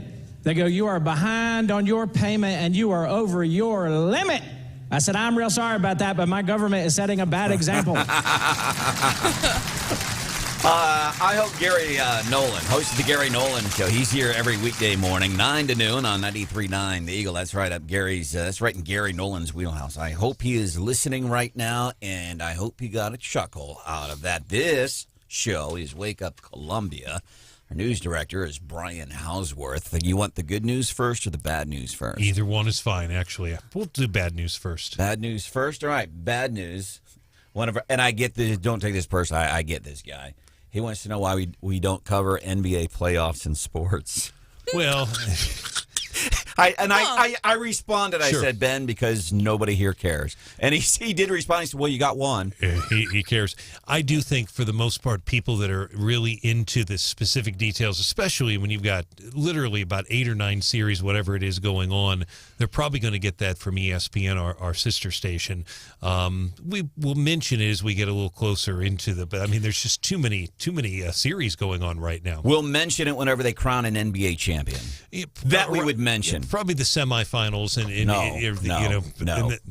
I'm kidding, Brian. It's funny because I of the big four, hockey, baseball, football, and basketball, I pay no attention to basketball. But I love paying attention to the St. Louis Cardinals all summer long here on 93.9 The Eagle. They are back on tonight following a loss last night, 5-0, blanked by the Florida Marlins. Couldn't hit. But I appreciate it. Always good to hear feedback. Nothing wrong with that. We appreciate it. And for people who don't know, 100.5 KTGR does extensive sports, and it's always they do a lot more sports, obviously, very little news, but they can always get more detail over there. As a matter of fact, cousin Andy Andy Humphrey does a great afternoon show on KTGR 4 to 6. So my desk is right across from Andy's, and every once in a while when he comes in the morning, I'm like, Cousin Andy. And he just shakes his head. All right, Brian, you want the good news now? Sure. All right, the good news is I have no more bad news for you. That's good. That's terrible good news. Well, it's a Feel Good Friday. Actually, I did want to share this with you from listener Amanda via text 874-9390. She says, kudos to Brian. He's on the radio when I'm going into work in the morning. And then sometimes he's on with Randy Tobler in the afternoon That's when true. I'm going home. He's a hard worker. Particularly if and I appreciate the kind word. Yes, love doing it. Have to take care of my health, but I appreciate the feedback on that. Particularly when we have court. I'll probably go over to court today for that sentencing, and generally on those. And the guy we're going to cover today, he was very adamant it was self-defense. So it's, and he had some support. I'll probably go over for that maybe with Dr. Tobler, but always a pleasure. I appreciate her listening. By the way, we've been trying to uncover new information for you regarding this thing with this massive accident on I-70 earlier this week. Couple of semis, a pickup truck, and then it only gets better. So I did the math yesterday. So they're saying 500 bags, 1.2 pounds. So that's like over 600 pounds of weed that was scattered across I-70. Right. And all of a sudden, everybody wants to adopt the highway now. MoDOT's in luck. All of a sudden, yes, I'll adopt a highway. Just that one little stretch. A couple of things with this story. I was disappointed to see at least one local news outlet and the way they covered the thing with they're from Mexico. In my opinion, it was intentional. I could be wrong. But with these the two folks that have been charged, not just in connection to the accident, but with, all of that weed. Apparently, they were going from almost coast to coast, left Oregon a few days ago. They were on their way to Pennsylvania. They have been charged with trafficking, but folks have been wanting to know, and what's the immigration status of these folks? And not to be mean about it, but just because immigration, illegal immigration. Let me clarify. I'm not talking about immigration. I don't know anybody who's against immigration, by the way. Have you ever met anybody, Stephanie? I don't think so. I've never met anybody who's against immigration. Not one person. Never, ever. It's illegal immigration. And that is a fair question. These two guys from Mexico, 600 pounds of weed, and charged specifically for the rack, with trafficking and careless and imprudent driving, too. So wanted to find out the immigration status of these two folks and think it's fair with what's going on at the border now. We have more Democrats coming out against Joe Biden saying, yeah, you're not handling this. You have no solution. You want to rescind Title 42 right now. You have no solution. It is a fair question. I spoke with Don Ledford, Department of Justice. I had a couple of conversations with him via email and a phone conversation, and they're still trying to determine the proper channel for us to find that out. That is Stephanie Bell. She's busy. She hangs out. Some of these people she's getting to hang out with, man. I'm impressed. Like, I've never been starstruck in all of my life, and I've met some, pretty cool people, but I've never... Didn't you, meet Garth Brooks? Now, that was the only person, and it was 96, so I was 25 or something, so I was still young, was a kid like Hannah. What? Wasn't there someone with the St. Louis Cardinals franchise that you met and you were so starstruck you didn't wash your hands for the rest of the day? Ew. No. Who was that? So that was former Cardinals player, former Cardinals manager, and now the Kansas City Royals manager, Mike Matheny. Laura Nauser and I were doing a show from one of the Chamber Breakfast, and Fred Perry, I think, had brought in Mike Matheny. Fascinating guy, by the way, because he's one of the things that he's really big on is religion. Very much so. In sports. And we had this incredible conversation, and he actually... What are you laughing And he's for? a total hunk. Because I've heard the story, and I know where this is going. That's why I'm laughing. Have you ever heard this story, I haven't Stephanie? heard this story, but I am familiar with Mike Matheny. Yeah, so you are correct. He is a good-looking dude. So we get to talking, and we're interviewing him, and hey, Royals, blah, blah, blah, and you left the Cardinals. What's that been like? And then I asked him, I said, What is that like, by the way? Because when he in his playing days, he was very open about his beliefs, and if he was guys in the dugout in the locker room wanted to talk, they would come up and talk to him. I said, "How was that received?" And he looked at me. He says, he says, "I have never ever been asked that question by anybody, and I am so." And Mike Matheny goes on and on and on about the reception that his beliefs would get, the reception of him having conversations about religion with other players would have. As a matter of fact, in front of several hundred people at that chamber breakfast, he mentioned that. He said, "I was just speaking with Branden Rathert from 93.9 The Eagle, and he asked me this question that I have and he spent some time talking about it. So we get done afterwards. "Hey, Mike, good meeting you, and thanks for your honesty," and shook his hand. And Laura Nauser, she was all kinds of enamored with him, too. So you admit you were enamored. Oh, yeah. Okay. And he smelled incredible. And I did wash my hand because it smelled like Mike Matheny. Wow. See, I would consider that a little starstruck. Yeah, it might be a little starstruck. Garth Brooks, when I was 25, I met him in Carbondale, Illinois, before a concert, and had a chance to interview him a little bit. And that was like when he came into the room, it was a little like... But the people that you hang out with, man, this is on a different level because these are just celebrities. They just bring joy to people's lives. You get to hang out with people that bring misery to people's lives, like politicians. And Branden Rathert. And me. They to pay you to be here. They pay you to be here. I go to a lot of conferences, and yes, the conferences do a really good job of bringing in some high-profile people, and occasionally I do get to shake their hand or say hi.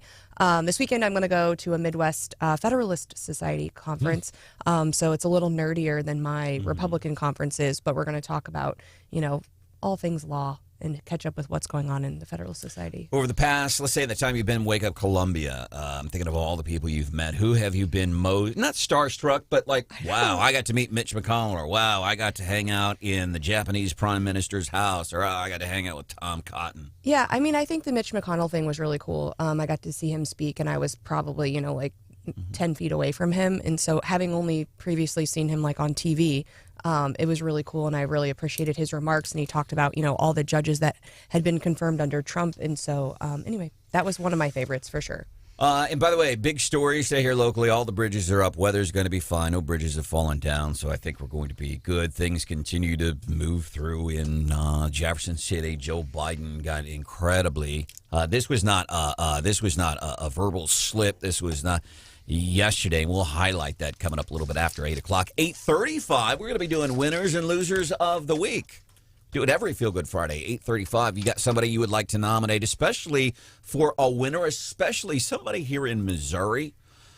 Please let us know. You can text 874-9390. There's the post-birthday girl, Hannah, the producer. Hello. Did you have a good day yet? What was the highlight of your birthday yesterday? Oh, man. I got to take a really good nap after work. Amen. And then we went and got some really good food at Sweet Smoke in Jeff City. I was shocked that Stephanie was not here for your birthday yesterday, Hannah, frankly. It was kind of rude. I was I was a little surprised. You know what I got Hannah for her birthday? What? I got her banana cream pie from the what's the pie shop here? Miss Peggy could be. I don't know. It's people rave on her pies all the time, and I guess she's got 2 locations now. So I was kind of proud that I was able to get Hannah a banana cream pie for her birthday. Steph, my mom brought me that pie, and Branden absolutely tried to attach his name to the gift. So I reached out to her mom yesterday. I texted Mom. I said, hey, Ms. Hannah, the producer's mom. I didn't have time to get anything Hannah for her birthday, and Stephanie has actually taken the day off, and Stephanie has really inconvenienced all of us because Stephanie usually handles stuff like this. Can we just have a moment for the women in the workplace who pick up all the holidays and everything else? And you guys do. Did you see my rant on Instagram about this the other day too? You're not on Instagram. About doctors and dentist offices. I ranted, and they just assume that moms handle all kid business, and so they call me for everything, even though my husband has said I'm the point of contact, and they still will be like, oh no, he couldn't have possibly meant that. We'll call mom. So women are in charge of what? All of doctors and dentist appointments, all of corporate office gifts, right? Birthday gifts. Yeah. Come on, men. Step it up. Well, and I think the bigger issue is it shows that there's still a lot of sexism and chauvinism that exists to assume that moms and women handle all of that stuff. When there's dads like Mr. Bell, he's the one that is doing all of this stuff. All of these cool things that we brag about that Stephanie gets to do is only happening because of the strength. Well, listen, I went through this when I went through my first divorce, and it was me and my son Trevor. It's a challenge. It's a challenge being a parent, but you do the right thing, and at the end, it works out. But and for doctors' offices in these places, well, we'll call the mom. Why the mom? Why not just assume? Exactly, because of chauvinism and sexism. Coming up, Garth has he's got some nominations for winners and losers of the week. See who he's got. That's coming up here at 7:53 on night.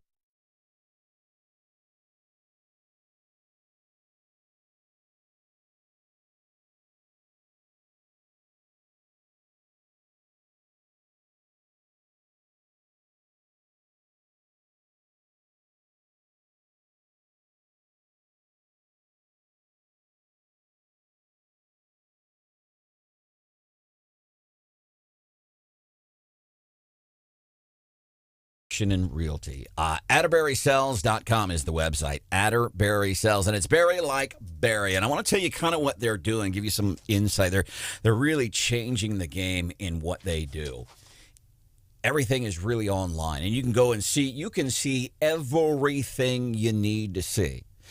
And that's what they're doing at AtterburySells.com. Here's the other remarkable thing.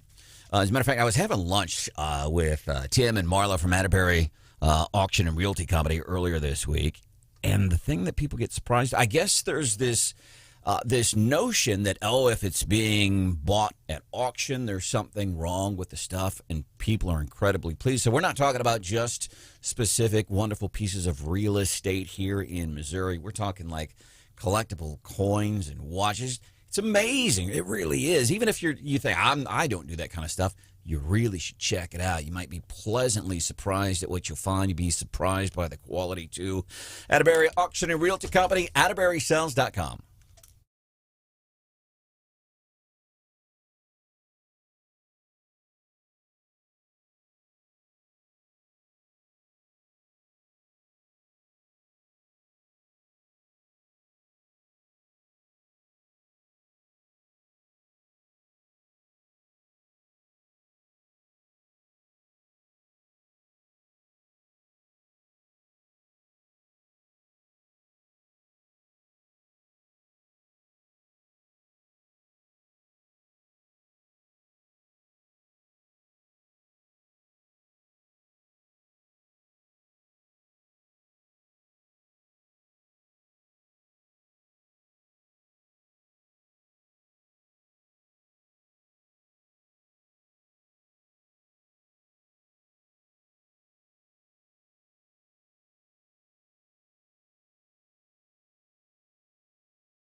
Wake Up Columbia with Branden Rathert. Mid-Missouri is listening. Hey guys, get this. Apparently a source close to Bernie Sanders said that he might run for president in 2024 if Joe Biden doesn't. So I guess the Democratic ticket in 2024 is between the Muppets and the balcony. Remember the Muppets in the balcony? Well, probably not. It's like asking me if I've seen your post on Instagram.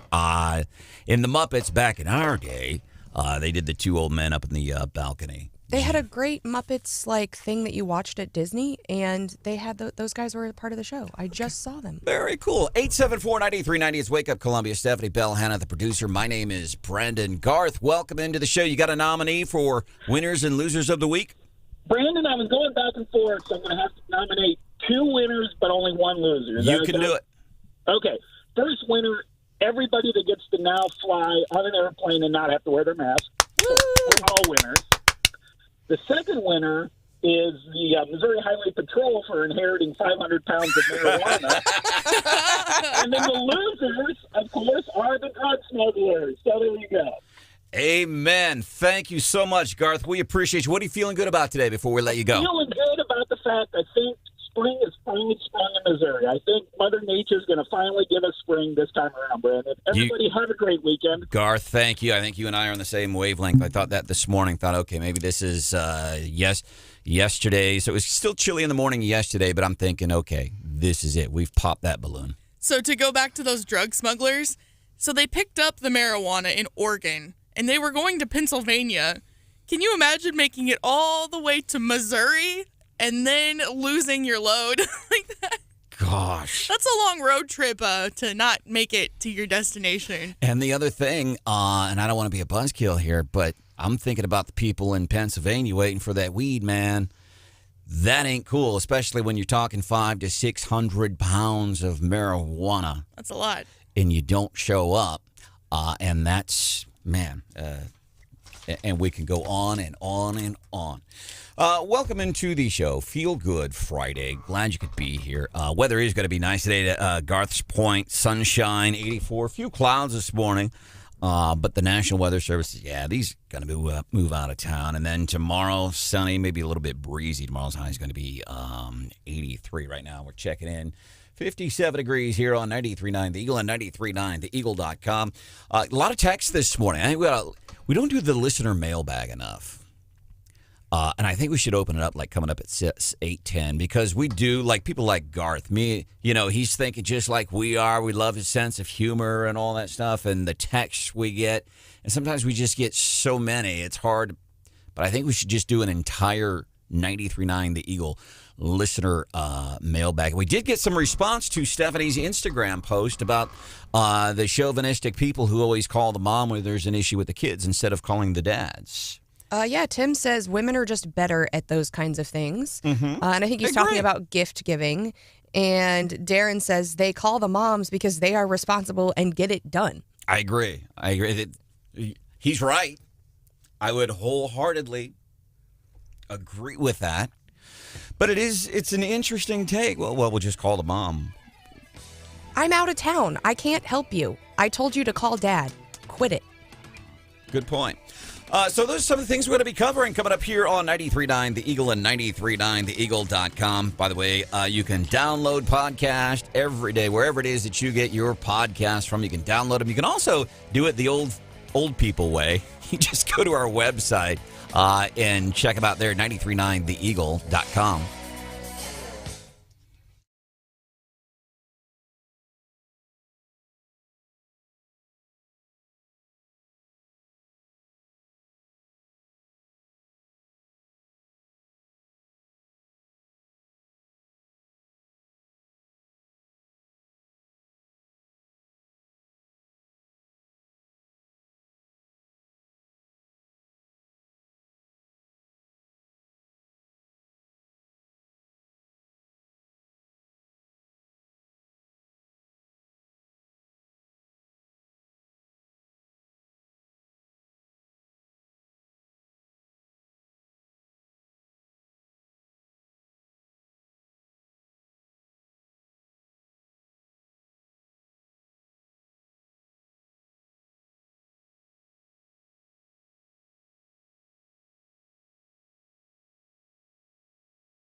waiting for the winds. I'm Roger Stern, Fox News.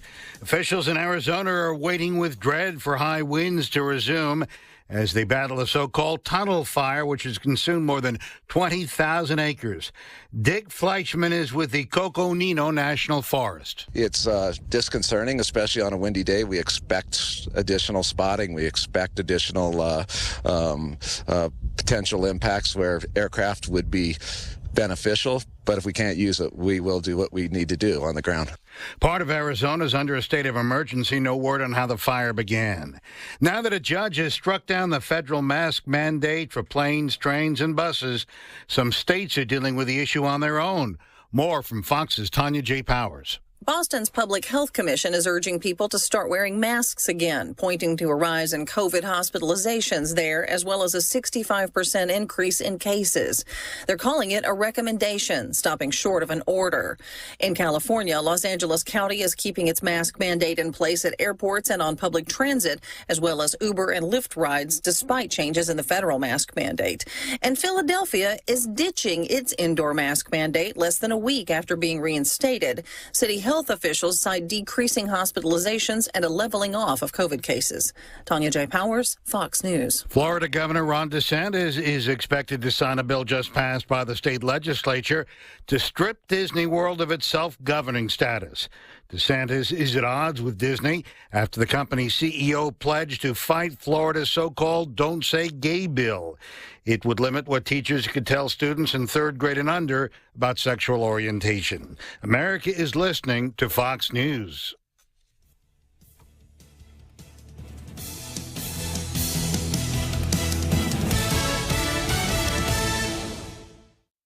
Economists are warning that sanctions against Russia could cause unintended damage in America, triggering devastating inflation.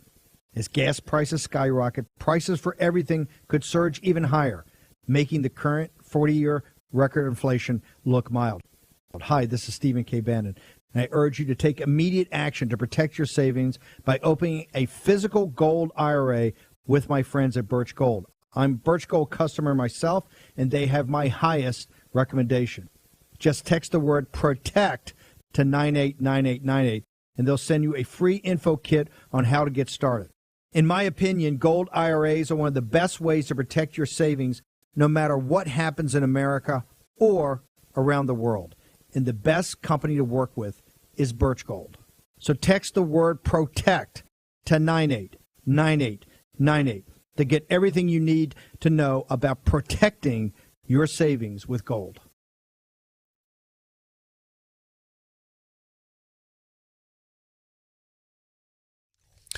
93.9 The Eagle News Time with Robinson's Cleaners. Robinson saves you time. It is 8:03 right now. We do have partly cloudy skies. It is 67 degrees. We're expecting a high today of around 84. Cloudy tonight with a low near 66. The outlook for tomorrow, sunshine with a high of 83 degrees. Good morning, everyone, and here's some of the stories we are working on for you in this 8 o'clock hour. Callaway County prosecutors have charged 2 suspects now with felony trafficking of drugs after 500 pounds of packaged marijuana spilled on I-70 during Wednesday's crash east of Kingdom City. A collision involving 2 semis and the suspect's GMC. Missouri State troopers say both suspects are from the country of Mexico, Victor Gonzalez Acosta and David Mora Navarro. They're each charged with 1 felony, the crash closing the eastbound lanes near Williamsburg for several hours. So again, at this point, they are charged in state court. My colleague Branden Rathert has checked with the Justice Department. The federal government does not have a case at this time. If they do, it would be in the Western District of Missouri in Kansas City, because that takes in the Callaway County in terms of jurisdiction. Meantime, here in Columbia, police need your help in solving Wednesday night's home invasion on Hyde Park Avenue south of Grindstone Parkway, and there is video surveillance that could provide clues to the police. ABC 17's Lucas Geisler says it all started with a shots fired call. A victim told police he was going inside the home when several people walked up behind him and forced their way in with a gun.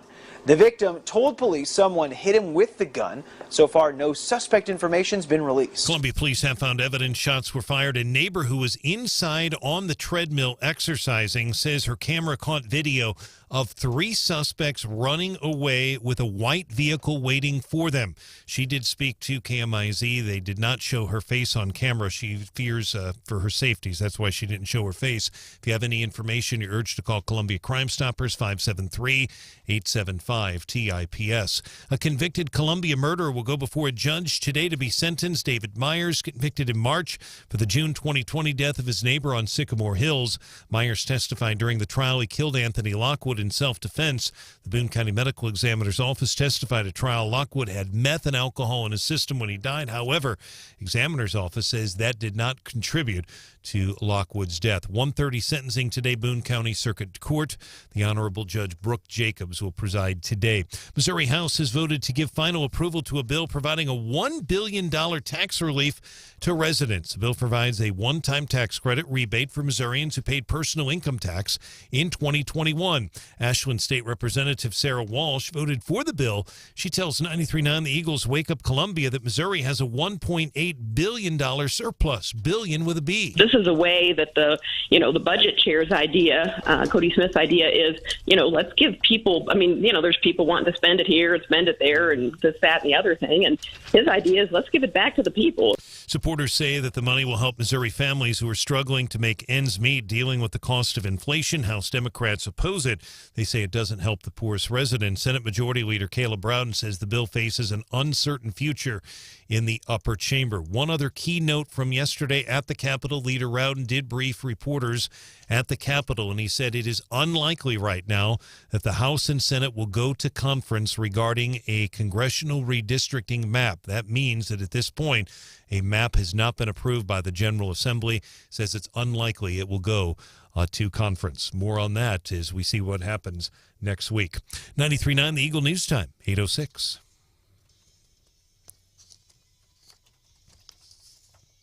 In sports, Missouri lawmakers in both chambers and residents visiting our capital in Jefferson City saw a couple of special guests on Thursday. Missouri Senate Majority Leader is excited about the future of Mizzou athletics with new basketball coach Dennis Gates, athletic director Desiree Reed-Francois, and football coach Eli Drinkwitz. Coach Gates rang the bell in the Missouri Senate to begin Thursday morning session, and Majority Leader Caleb Rowden introduced him and the AD on the floor.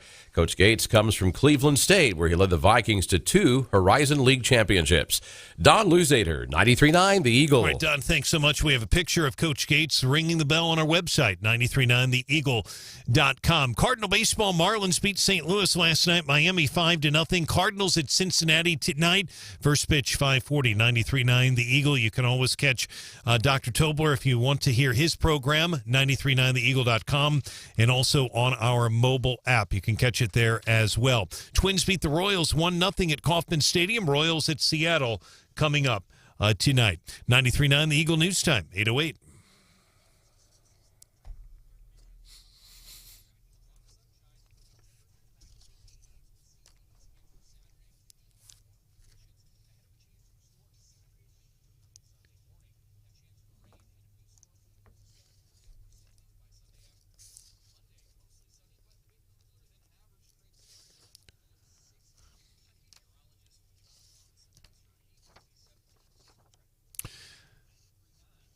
All right, John, thanks. Great work today, working on television with Zola Crowder today, filling in for Molly and you on weather. Very good job. Weather brought to you by Club Car Wash, clubcarwash.com. Find a location near you. Here in Columbia, partly cloudy, 68. It's 8:08. Traffic check. MidmoHires.com. Local companies looking for local people. Roads have been pretty quiet for a Friday here in mid-Missouri. You'll probably see a lot of buses, especially around, let's say, Stadium. You'll certainly see them on Stadium, probably the highways as well. There's several parked over in the parking lot over at the Courtyard by Marriott right next to the radio station. A couple thousand young people in town from all over the state of Missouri. 94th FFA convention, so make sure you make them feel welcome. But there will be some traffic with a lot of those buses as they get the kids to the places today and tomorrow. More team coverage in less than 30 minutes. Breaking news immediately. I'm Brian Hauswirth, 93.9 The Eagle.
Tommy Chong this week. Sorry about that. Sometimes things. Thank goodness. Listen, whenever we make mistakes, I always say, thank God I'm not a brain surgeon. Amen. It's true.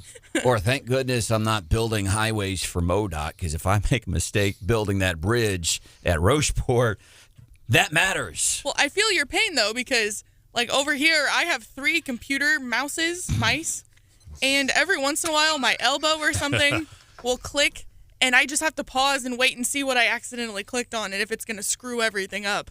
So is the plural, the plural of mouse is mice. Does that apply when you're talking about a computer mouse? It probably does, and I just said mouses. No, I think it's different.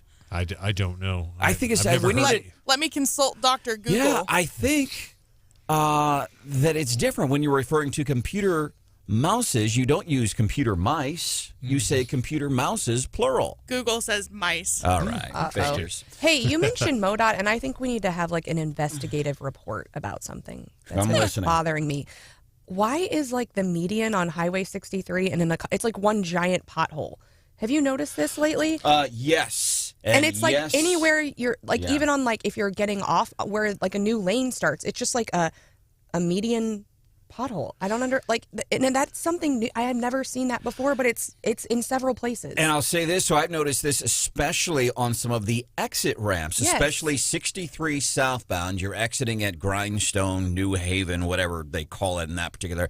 But it's like it's a line of potholes. And that is weird, because I have noticed that too.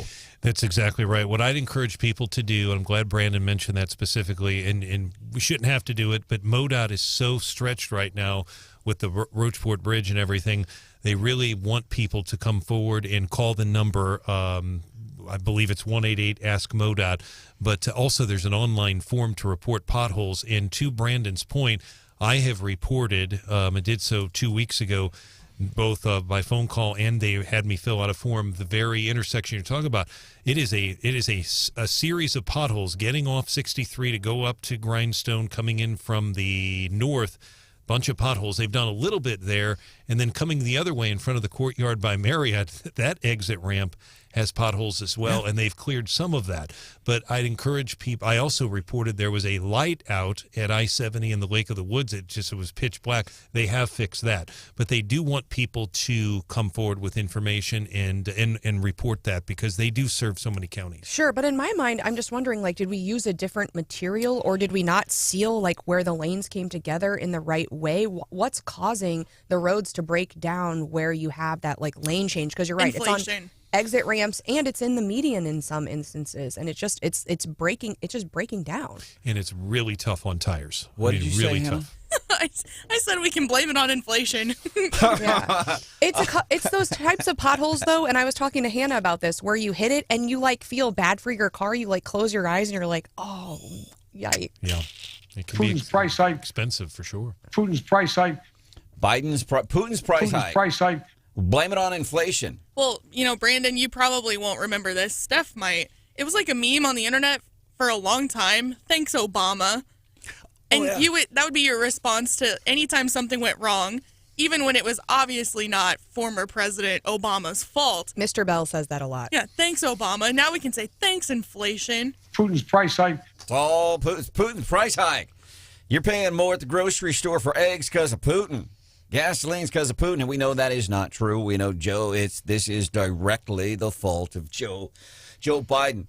I want to jump into the mailbag, but first I want to, so Hannah, the producer, Brian Hauswirth, Stephanie Bell, I am Branden Rathert. Stephanie, what are you grateful for today? What makes you smile today? What makes you smile? I think the warm weather. Yep. I think a listener said, we've hit spring, and so I told Hannah when I showed up, it's light when I get here in the morning. It's not pitch black, and just you can feel the warmth, so you can feel summer coming on. And Mr. Hauswirth, what is it that you are most grateful for today? I plan, God willing, to the Bowling for Autism event is tomorrow here in mid-Missouri, and Becky, who you know very well from our staff, and I and a couple others will be there.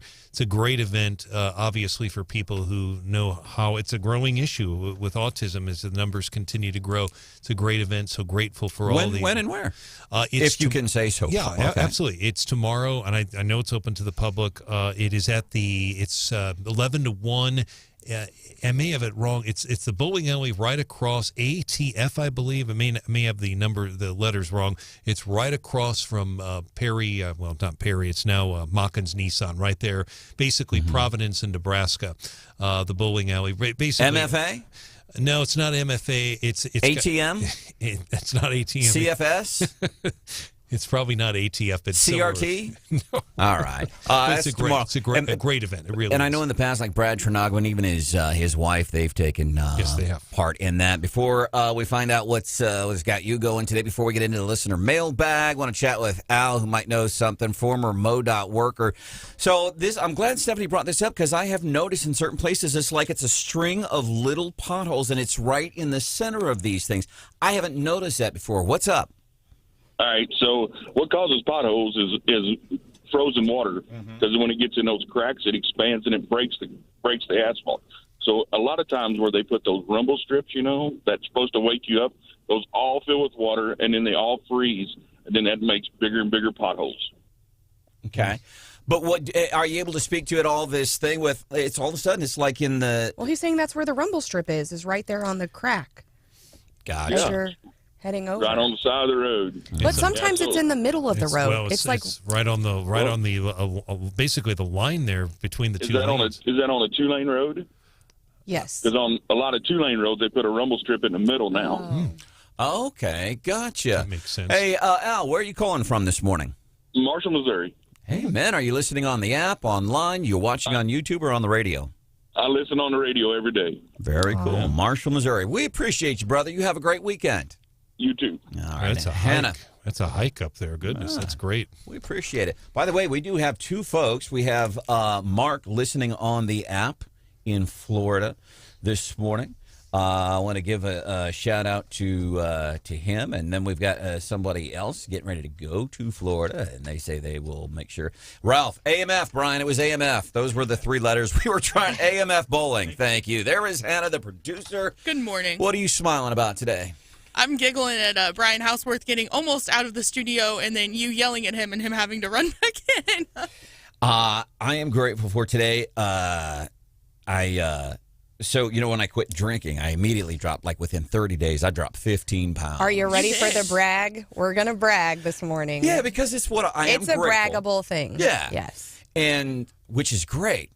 But then, since then, I've been trying to get down to my ideal weight, which is ideally, it would be about 185. Realistically, 195, which is what it was when I first came to be a part of the Wake Up Columbia family. I was at 195, got as high as 225 plus.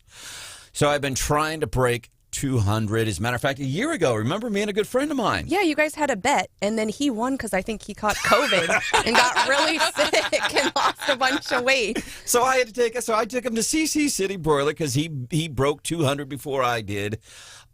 This week, yesterday, I finally broke 200. As a matter of fact, I got down to 198.6. Nice. Yeah, and it's just because I've been working towards it. And so to celebrate, I had a big old plate of pasta and some of that banana cream pie from the pie place that I got Peggy for Hannah's. Jeans. Oh, no, I didn't share that. That I got for Hannah's birthday. All right, looks like we are not going to have time for the listener mailbag. Maybe we could do it in winners and losers of the week, but there is some good stuff in there this morning. Coming up, we're going to be doing the Morning Bell, a little business news with that twist that only Stephanie Bell can give you. And there's plenty of pickings out there today for business stuff. Right. Well, Netflix's stock is not the only company who's taken a big hit this week. All right, so we'll have that coming up for you. Morning Bell, Stephanie Bell, 93.9.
Wake Up Columbia on 93.9 The Eagle. The world is watching on Facebook Live. Are you? Good morning, 8:25, time for the Morning Bell with Stephanie Bell. Business news with a little twist that only Stephanie Bell can provide you. So we know Netflix's stock has been taking a big tumble. I think they're, down like 25% or something. But Disney is poised to rank among the worst performing stocks in 2022 because of all of this political controversy. So the stock has tumbled. I guess it was at a all-time high in March 2021, trading at $200 per share. It's been in a free fall ever since. And Thursday, it was down 33% from a year ago at $120 per share. So this is interesting. This is yesterday after the Florida legislature is moving forward, rescinding or undoing the Reedy Creek Development Act, which basically gives Disney autonomy to run its own world there inside of Florida, like some 40 square miles. It's like its own government, and they're going to rescind that. The governor signs it. And I love this. People say, well, good. Well, Disney will just move to another state. You can't move. It's like saying, well, let's move Rhode Island somewhere else. 874-9390. Roy, welcome into the show. What's on your mind on a Feel Good Friday? Well, let's just be accurate. It's not a rumble strip. It's a grumble strip. And they did that because Let's Make Roy Cuss did not poll well. So the rumbles, we're talking about, Stephanie and I have both noticed something. It seems like in certain roads, especially, I'm thinking of the exit ramp from 63 southbound going onto Grindstone, these potholes right through the center where the lanes would be, and you've been noticing these too. Yeah, I've been noticing them actually in the middle of the road. And so it's like when you're switching lanes, like where the two lanes come together, there's like a whole string of median potholes. So apparently on some two-lane highways, according to a former MoDOT employee who just checked in with the show, he said they've got those little rumble strips and some two-lane highways. Rumble strips collect more water, more contraction, and more potholes. Roy, anything else that we can do for you today? No, I'm totally enchanted now at this point. All right. What are you feeling good about? It's Friday. Oh, I got a doctor's appointment today. I'm looking forward to some good news. Hey, please check back in Monday. Roy's a listener, and over the years, he's been very honest and open with some health issues regarding cancer. And we're anxious to hear how that goes for you. And thank you for sharing that with us. I think it's always great whenever we share some of those things that could be uncomfortable in a very public fashion, whether it's health issues, personal issues. I think it matters and it can help people. Bless you, brother. Have a good one. You too. All right. Coming up, we're going to be nominating winners and losers of the week here at 8:35. Got some local ones we want to put in there, too. Letters. I get letters. We haven't done this for a while. So many letters. A whole bunch of letters. We don't get any letters. I'd even read mail from a cow. Actually, we did get, not a letter, not a honest-to-goodness letter. One of the complaints we got this week, somebody was saying they were criticizing me for affecting Ian Thomas's British accent for some really disgusting stuff that he said at the city council Monday night. As a matter of fact, I think, I try not to nominate local losers because, feelings. But there was somebody on CNN this week, and she made some very stark comparisons regarding Republicans and how Vladimir Putin is utilizing some Republican tactics to rape kids in Ukraine. And I put it in line with what Ian Thomas said, outgoing city councilman. We'll get into that 8:35. Handy, you got any nominees for winners, losers of the week coming up at 8:35? I might have a couple. All right, Steph, what about you? Oh, yeah. I've been saving some up. All right, cool. And if you have a suggestion, please text that, 874-9390. Who would you like to nominate as a winner of the week, whether it be nationally or even somebody locally? Please let us know, 874-9390, 874-9390. So we will be doing that for you, 8:35. And then coming up, maybe some leftovers here on a Feel Good Friday. We'll do that before 9, then the Gary Nolan Show. Oh, by the way, we have one of our talk show hosts here on 93.9 The Eagle has just set a record. We're going to cover that too. Who was it? That's at 8:35.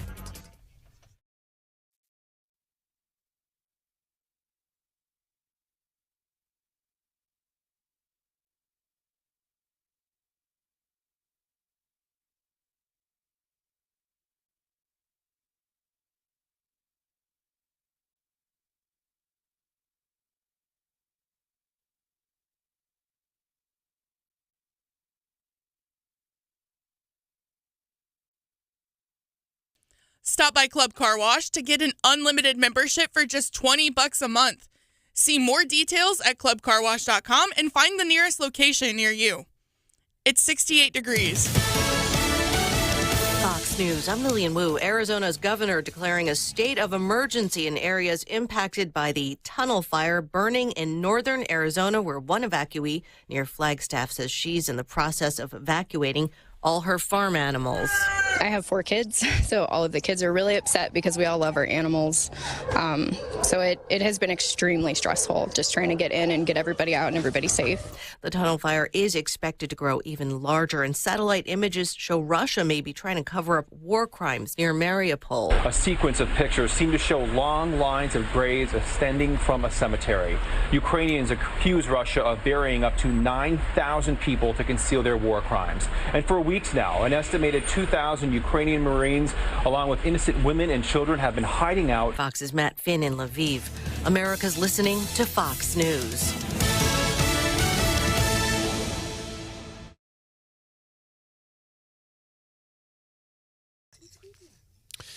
.939 The Eagle News Time with Robinson's Cleaners. Robinson saves you time. It is 8:31 right now. We do have partly cloudy skies.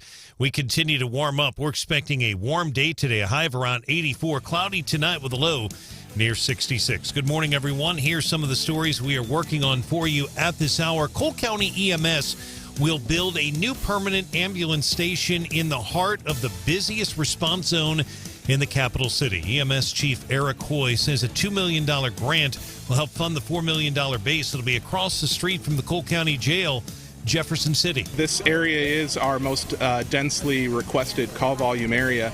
Putting another ambulance downtown will create duplication of services, really allow us to meet that call volume and respond to the eastern side in the downtown Jefferson City area. Downtown Jeff City points east with the highest call volume for Cole County ambulances. You'll soon be able to watch movies at the Lakeside Ashland Drive-In. It's near Highway 63. Lakeside Ashland developer Nick Parks joining host Fred Perry tomorrow morning, 7:93.9 The Eagles CEO Roundtable. We'll also talk about his newly remodeled Shiloh Bar and Grill downtown Columbia.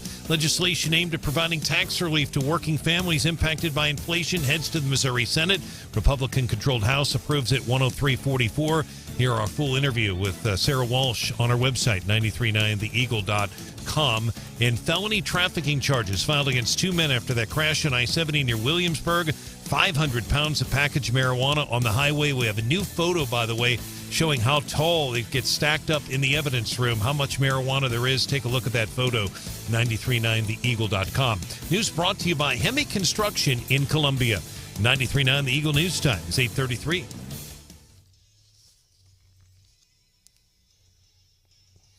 In sports, the Marlins beat the Cardinals last night in Miami. The final there was 5-0. Pablo Lopez dominant in this game for Florida. Just 3 hits he gives up in 7 innings. Jesus Sanchez hit a home run for Florida as well.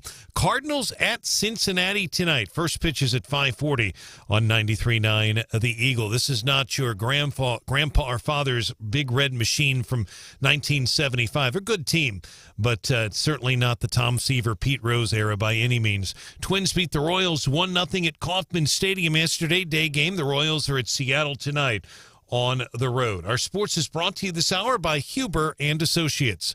93.9 The Eagle News Time, 8:34.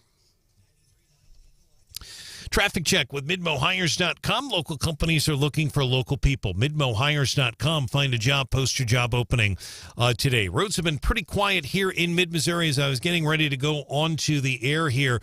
We've just gotten word that there is a crash near Stadium in 63. I believe it's on Highway 63 based on a phone call from a listener. 63 in that area around Stadium. If anyone else has additional information, let us know. Not aware of any specific injuries, but that'll tie up some traffic in that area. Our phone number, if you want to give us some information, 573-874-9390. More team coverage in less than 30 minutes. Breaking news immediately. I'm Brian Hauswirth, 93.9 The Eagle.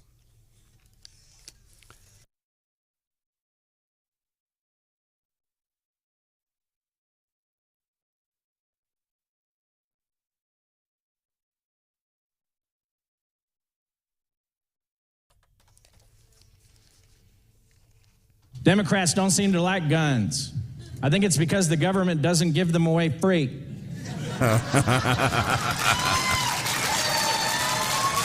wondering who that guy is? Well, I ought to check out some more of his comedy. It's John Wesley Austin. John Wesley Austin, Feel Good Friday. This is Wake Up Columbia. I am Branden Rathert. That is Stephanie Bell. Good morning. Got some nominees for winners and losers of the week? Oh, yeah.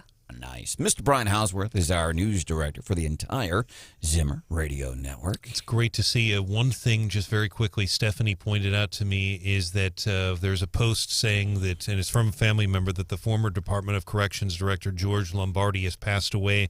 I have reached out to the DOC, but if that's the case, that is so sad. He was a huge, anybody at the Missouri Capitol, Republican or Democrat, huge. He wasn't just a Missouri Department of Corrections; he was national. I believe, Stephanie, that was the Sun. You said Sun that posted that, or I can't remember. And the guy, he's got some seriously people because who's the name short of Brian Hauswirth here? Who in this room knows who's heading up the Department of Corrections right now? Yeah, exactly. I but people, you could, of course. But people, most people knew George Lombardi back in the day, or they at least knew. Absolutely. Knew the name. And I'm waiting to hear back from DOC on that. But our thoughts and prayers are with the family for sure. By the way, the other thing we're waiting on, too, I had a couple of conversations via email and phone call with the Department of Justice yesterday, waiting to find out. And I even told the guys, I feel bad for asking, but people want to know, including me, not just because I'm curious. 600 pounds of weed coming through town. And we have two folks from Mexico arrested on a cross. They were road tripping from Oregon with 600 pounds of weed in their pickup truck, man. And it comes to an end here in Missouri, and folks reasonably want to know, okay, what's the immigration status of these two guys, because it is a big issue, and the White House has nothing that they are even trying to do about it. Hannah, the producer, is here. What up? How was your birthday yesterday? It was really good. Thank you to everyone who took time out of their day to wish me a happy birthday. Yeah, and I was glad Stephanie was able to come in today. Not yesterday, but glad she was able to be here today to celebrate your birthday. We're teasing. Something we can do for you, 874-9390, 874-9390. So here's, people still talking about roads. Speaking of highway crews, local county road department short about 2 crews. So we were talking about, Stephanie and I have both noticed something. It seems these small lines of smaller potholes in the center of roads. That's something I've never noticed before. That's how we got on this topic. Used to be, according to John, they would just periodically seal all the seams and the cracks. Now they just let it fall apart. And now I'm going to get any vertical joint in the pavement will allow for water infiltration and then deterioration in potholes. Fun fact, rumble strips are installed on roadways in order to bring the highway system into ADA compliance, Americans with Disability Act, ADA compliance, so as to make reasonable accommodations for blind drivers. Oh. No, somebody's got to fact check that. I don't think that Steve would be lying. Is that for real? I'm not aware. If only somebody had access to a computer right now and could check it out. We do appreciate the text, 874-9390, 874-9390. And now for nominees for the winners and losers of the week on 93.9 The Eagle. Winners and losers of the week, we only nominate winners and losers of the week because when we pick winners and losers, people accuse us of picking winners and losers. And some people get triggered by that. Anybody that you would like to nominate, Steph? Well, I think listener David beat me to it. He says the winner of the week is Elon Musk. And there is an update there. I guess there was some question about whether he could get the financing. Apparently, he's made a filing that says he got it together. So from the business front, Elon Musk is a winner. Big losers, we've talked about it. Disney, Netflix, not doing so well. I wonder what that's like for somebody like Elon Musk. Because, if you ever bought a car or a house or even a smaller scale item, but you go and you're trying to get your money together. You go and, I don't know, maybe the bank or whatever, and you want to get together $25,000. Now, this is a few years ago or whatever it is. You're trying to get and you're nervous about, can I get $25,000 to get the loan to pay for this car? Does Elon Musk, does he get nervous going, can I get $46 million? Well, there was some question, and he's the richest man, but it's not all liquid, and so he had to go out and get some commitments and other things. But apparently, according to a filing, he has done that. Mr. Hauswirth, what about you? Any folks you'd like to nominate? I would say, to follow up on your great coverage, by the way, this week on Callaway County on the interstate. You and I have kind of worked different angles of the story, but I would nominate the first responders, the tow truck drivers, the police Let's give them a big that work in very difficult circumstances. Lauren, our colleague at Y107, showed me a video, and it was pouring. It was just pouring, and they worked out there for hours and hours to get that cleared. It wasn't just the marijuana. There was glass, and there was tires. I mean, basically, there's almost nothing left of the suspect's car. Difficult circumstances and tough environment to work in. And they do that stuff all the time, but we don't hear about it because it's not always stuff that's high profile like this. And we've been talking about potholes this morning, and I would say not to be critical of road crews. I really think it might be something in the way that we're putting down the pavement or the pavement itself that's causing these weird things. But I will say we've been hearing from a bunch of listeners who work, and they're just saying we're so short on folks to help repair things, which... That's right. What? Oh, can I talk now? I got an idea. It just occurred to me. What? If we have 500 bags of pot, can't we take that pot to go and fill the potholes? That works until all the stoners are out with shovels trying to... That's a pretty good Hannah-ism right there. Of course, that's in an evidence room right now. Of course it is. The remainder of which has not already been... Hannah, the producer. Any folks you'd like to nominate for winners and losers of the week? I think the big loser of the week is CNN Plus. Oh, my goodness.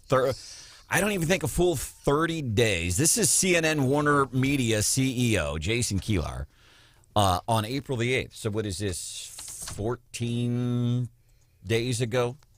14 days ago. And you launch these things because they're in many ways the future of the business. The vision for CNN Plus has always been twofold, which is to have a standalone service for those folks that are interested in a news product like CNN Plus, but also have the ability to have it bundled into HBO Max. Streaming is the future, they said, and it is. I still believe it is. But the thing is, you see who's running CNN, and we know they're slant. By the way, so they're in all this restructuring. They've got new owners, and apparently this has been talked about for a while, and they are still talking about it as we monitor what's happening with CNN, that apparently they're going to try to go straight news. Because now they've got this failure. CNN Plus, that's the thing that Chris Wallace, remember, he left Fox News 2 months ago. I'm going to CNN Plus, and everybody was talking about it, and he was excited. Again, he too, Chris Wallace, longtime Fox News host, was celebrating, this is the future of streaming. And now he's looking for work. There was a big resounding nope. Nope, not this time. Anybody else? Winners, losers, Hannah, you want to nominate? What about the FFA? You were talking about how exciting it was that all the folks are in town this weekend, right? So it's FFA State Convention. Hauswirth mentioned in his news that you might be seeing a lot of extra school buses this weekend in town. And that is because there's thousands and thousands of FFA members from across the state coming here to compete in state competition and to receive awards. As a matter of fact, I saw a bunch of them walking Stevens Lake Park yesterday, so that was... Are you bragging again about how you went for a workout yesterday? He told me that he walked to like 3 different places yesterday. I did, actually. I went and walked Stevens Lake Park, and then I was going because I had to go see my doctor and all this stuff, and then I went by the Grindstone Nature area. I'm like, I'm going to stop here because I wanted to go out and look for critters, snakes, and turtles, and found one. Man, you're sure getting your money's worth out of that Columbia Park system, Branden. That's right. I do. Thanks for clarifying that the critters you were looking for were snakes and turtles. Well, because I wonder, when I say critters sometimes, I don't think people know what I mean. 874-9390. Gary has it. I'm going to nominate Gary. Listener Gary is one of our winners of the week. How about the state sell the pot, take the proceeds, and then repair some of the potholes? I like it. How much, who knows about this stuff? Gosh, we're getting awfully personal here. How much money, street value, not if you were to sell 600 pounds of weed, but if you were to, I don't know, and I don't know how they sell it anymore, buds or ounces, but if you were to take that money, how much money would that be? 600 pounds of marijuana. And then we'll do the math on how many potholes that you could. No, we won't do that. I'm going to I don't do this a whole lot. I like to keep it positive because there's a lot of positive things. I want to nominate Shawnee State University professor. His name is Nick Merriweather. The school disciplined him because here's why. There was some dude and he wanted to be referred to as she, her, whatever they do. And he said, no, I'm not doing it. And he was asked why. He said, because you're not a girl. That's why I'm not going to refer to you. The school disciplined him and said, you will identify him as he wants to be, which we know is complete and utter bull. Because when you do that, then everybody says, well, I want to be identified as this. It's silly. What these progressives, what they worry about.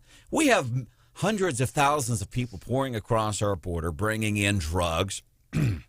All this stuff. Real problems are happening. So then why does it bother you if like suddenly if today I'm like, you know what, I'm going to be a he. Just call me a he. Because I'll call you whatever you want. Yeah. Like I call you whatever I want, not always to your face, but I call you whatever I want. But the idea that politicians dedicate time and resources, yes, you will refer to somebody by whatever they choose to be. That's not a real problem. It's not. And that's what these progressives, they're hanging their hats on it. And we see how CNN is failing. We see how Joe Biden's presidency is failing. Kamala Harris. By the way, she's got more people leaving her office. We keep talking about this. People just don't want to work for her. So I'm nominating this guy who, by the way, he won a $400,000 court settlement. He said, no, I'm not doing it. And initially, the administration was willing to go along with that. But then the administration changed course and demanded that I defer to the ideology, that I refer to the student as a female, and I simply could not do that. I thought it was an egregious assault on my freedom of speech and my religious beliefs. And as a professor, I would think you want to tell the truth, right? You can't go around and lying and referring to somebody by a different gender. That's just flat out lying. I want to nominate for one of the losers of the week, former city councilman Ian Thomas.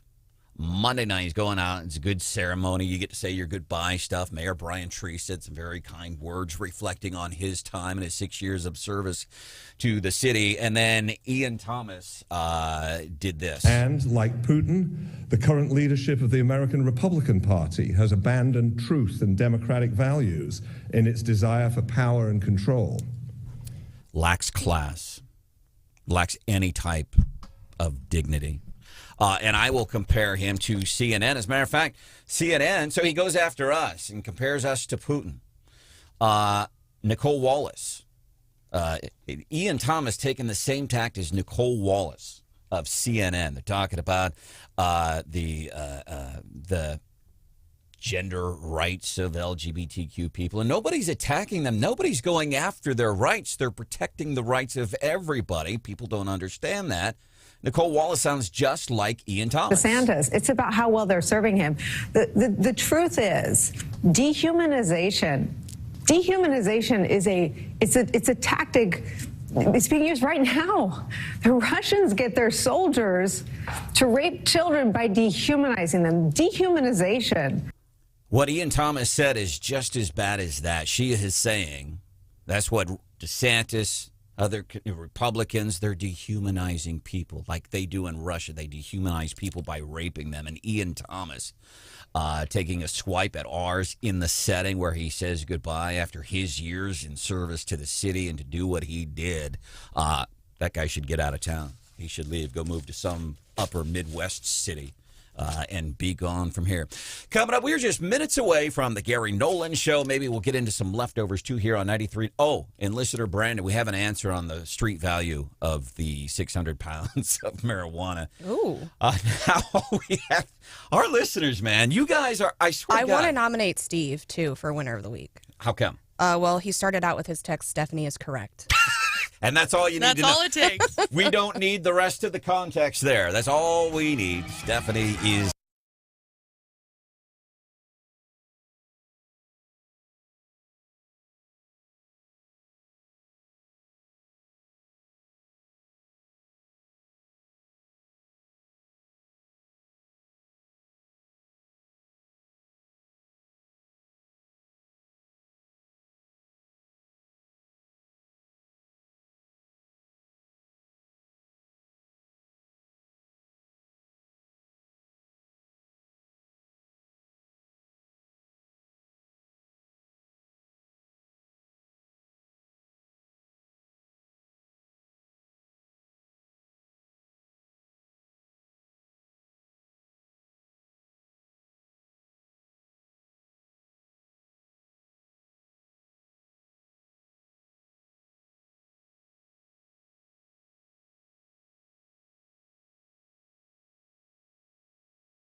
Hi, this is Henry, and I'm Brandon's dad. My favorite show on 93.9 The Eagle is The Gary Nolan Show. The credit card people called me the other day. They go, you are behind on your payment and you are over your limit. I said, I'm real sorry about that, but my government is setting a bad example. That guy's name is John Wesley Austin. John Wesley Austin. Welcome to the show. Wrapping things up, getting ready for my dad's favorite talk show. By the way, one of our talk show hosts here on 93.9 The Eagle has set a record, and I'm hoping that he covers this on his show today. Sean Hannity, longest-running primetime cable news host in TV history. He passed Larry King with a show. I think it was last night. So he's been on Fox News. He's hosted a primetime program on Fox News. Man, see, this is where I feel old, Stephanie. Okay. Sean Hannity has been on Fox News at night longer than Hannah has been on this planet. Really? That is more perspective, and that's when I start to feel old. Man, maybe he'll cover that. He's here today, 2 o'clock on 93.9 The Eagle and 93.9theeagle.com. We did get an answer from a listener. I'll keep his, because I asked the guy, I'm like, how do you know the answer to this question? And he says, well, it was a past life. And I feel you, brother. I don't know. So we're trying to think. Street value, 600. So yesterday we kept saying 500 pounds. We did the math. Apparently 500 bags of weed, I-70, and that accident earlier this week. 2 people have been charged with that. 2 people, 600 pounds marijuana. Trying to figure out the street value of that pot. How much is that worth? Listener says about $3.5 to $4 million. That's a lot of money. That's a lot of potholes. It's a lot, and I'm wondering how many potholes could that pot money fill up? I think it's a great question. Great ideas, by the way. We do thank you for your text and all that fun stuff. You can check out podcasts of Wake Up Columbia anytime you want. You just go wherever you download your favorite podcast. You want to look for Wake Up Columbia, 93.9 The Eagle. The other thing you can do, you can always go to the website. Like if you hear somebody, I want to go back and hear that. Or if you were called, if you called into the show and are part of it, you want to go hear it, you can also go to our website. Monday on the show, we're going to be featuring Mr. Bill Irwin. He's running for that 4th Congressional District seat. We might look at this as kind of interesting, and depending where your allegiances lie right now in that primary for the 4th Congressional District race, some of the fundraising totals for some of the candidates in that race might take you back a little bit. So he's going to be joining us Monday here on the show. Tuesday, that teacher who's involved in the latest lawsuit against the Columbia Public School District. She's going to be joining us on the show, and this has to do with the thing with the kids in boxes in the Columbia Public School District. They hired a contractor apparently to do some of this stuff. She says when she brought it to daylight that she was retaliated against. She's going to be joining us on the show Tuesday. Have a great weekend. See ya. Bye.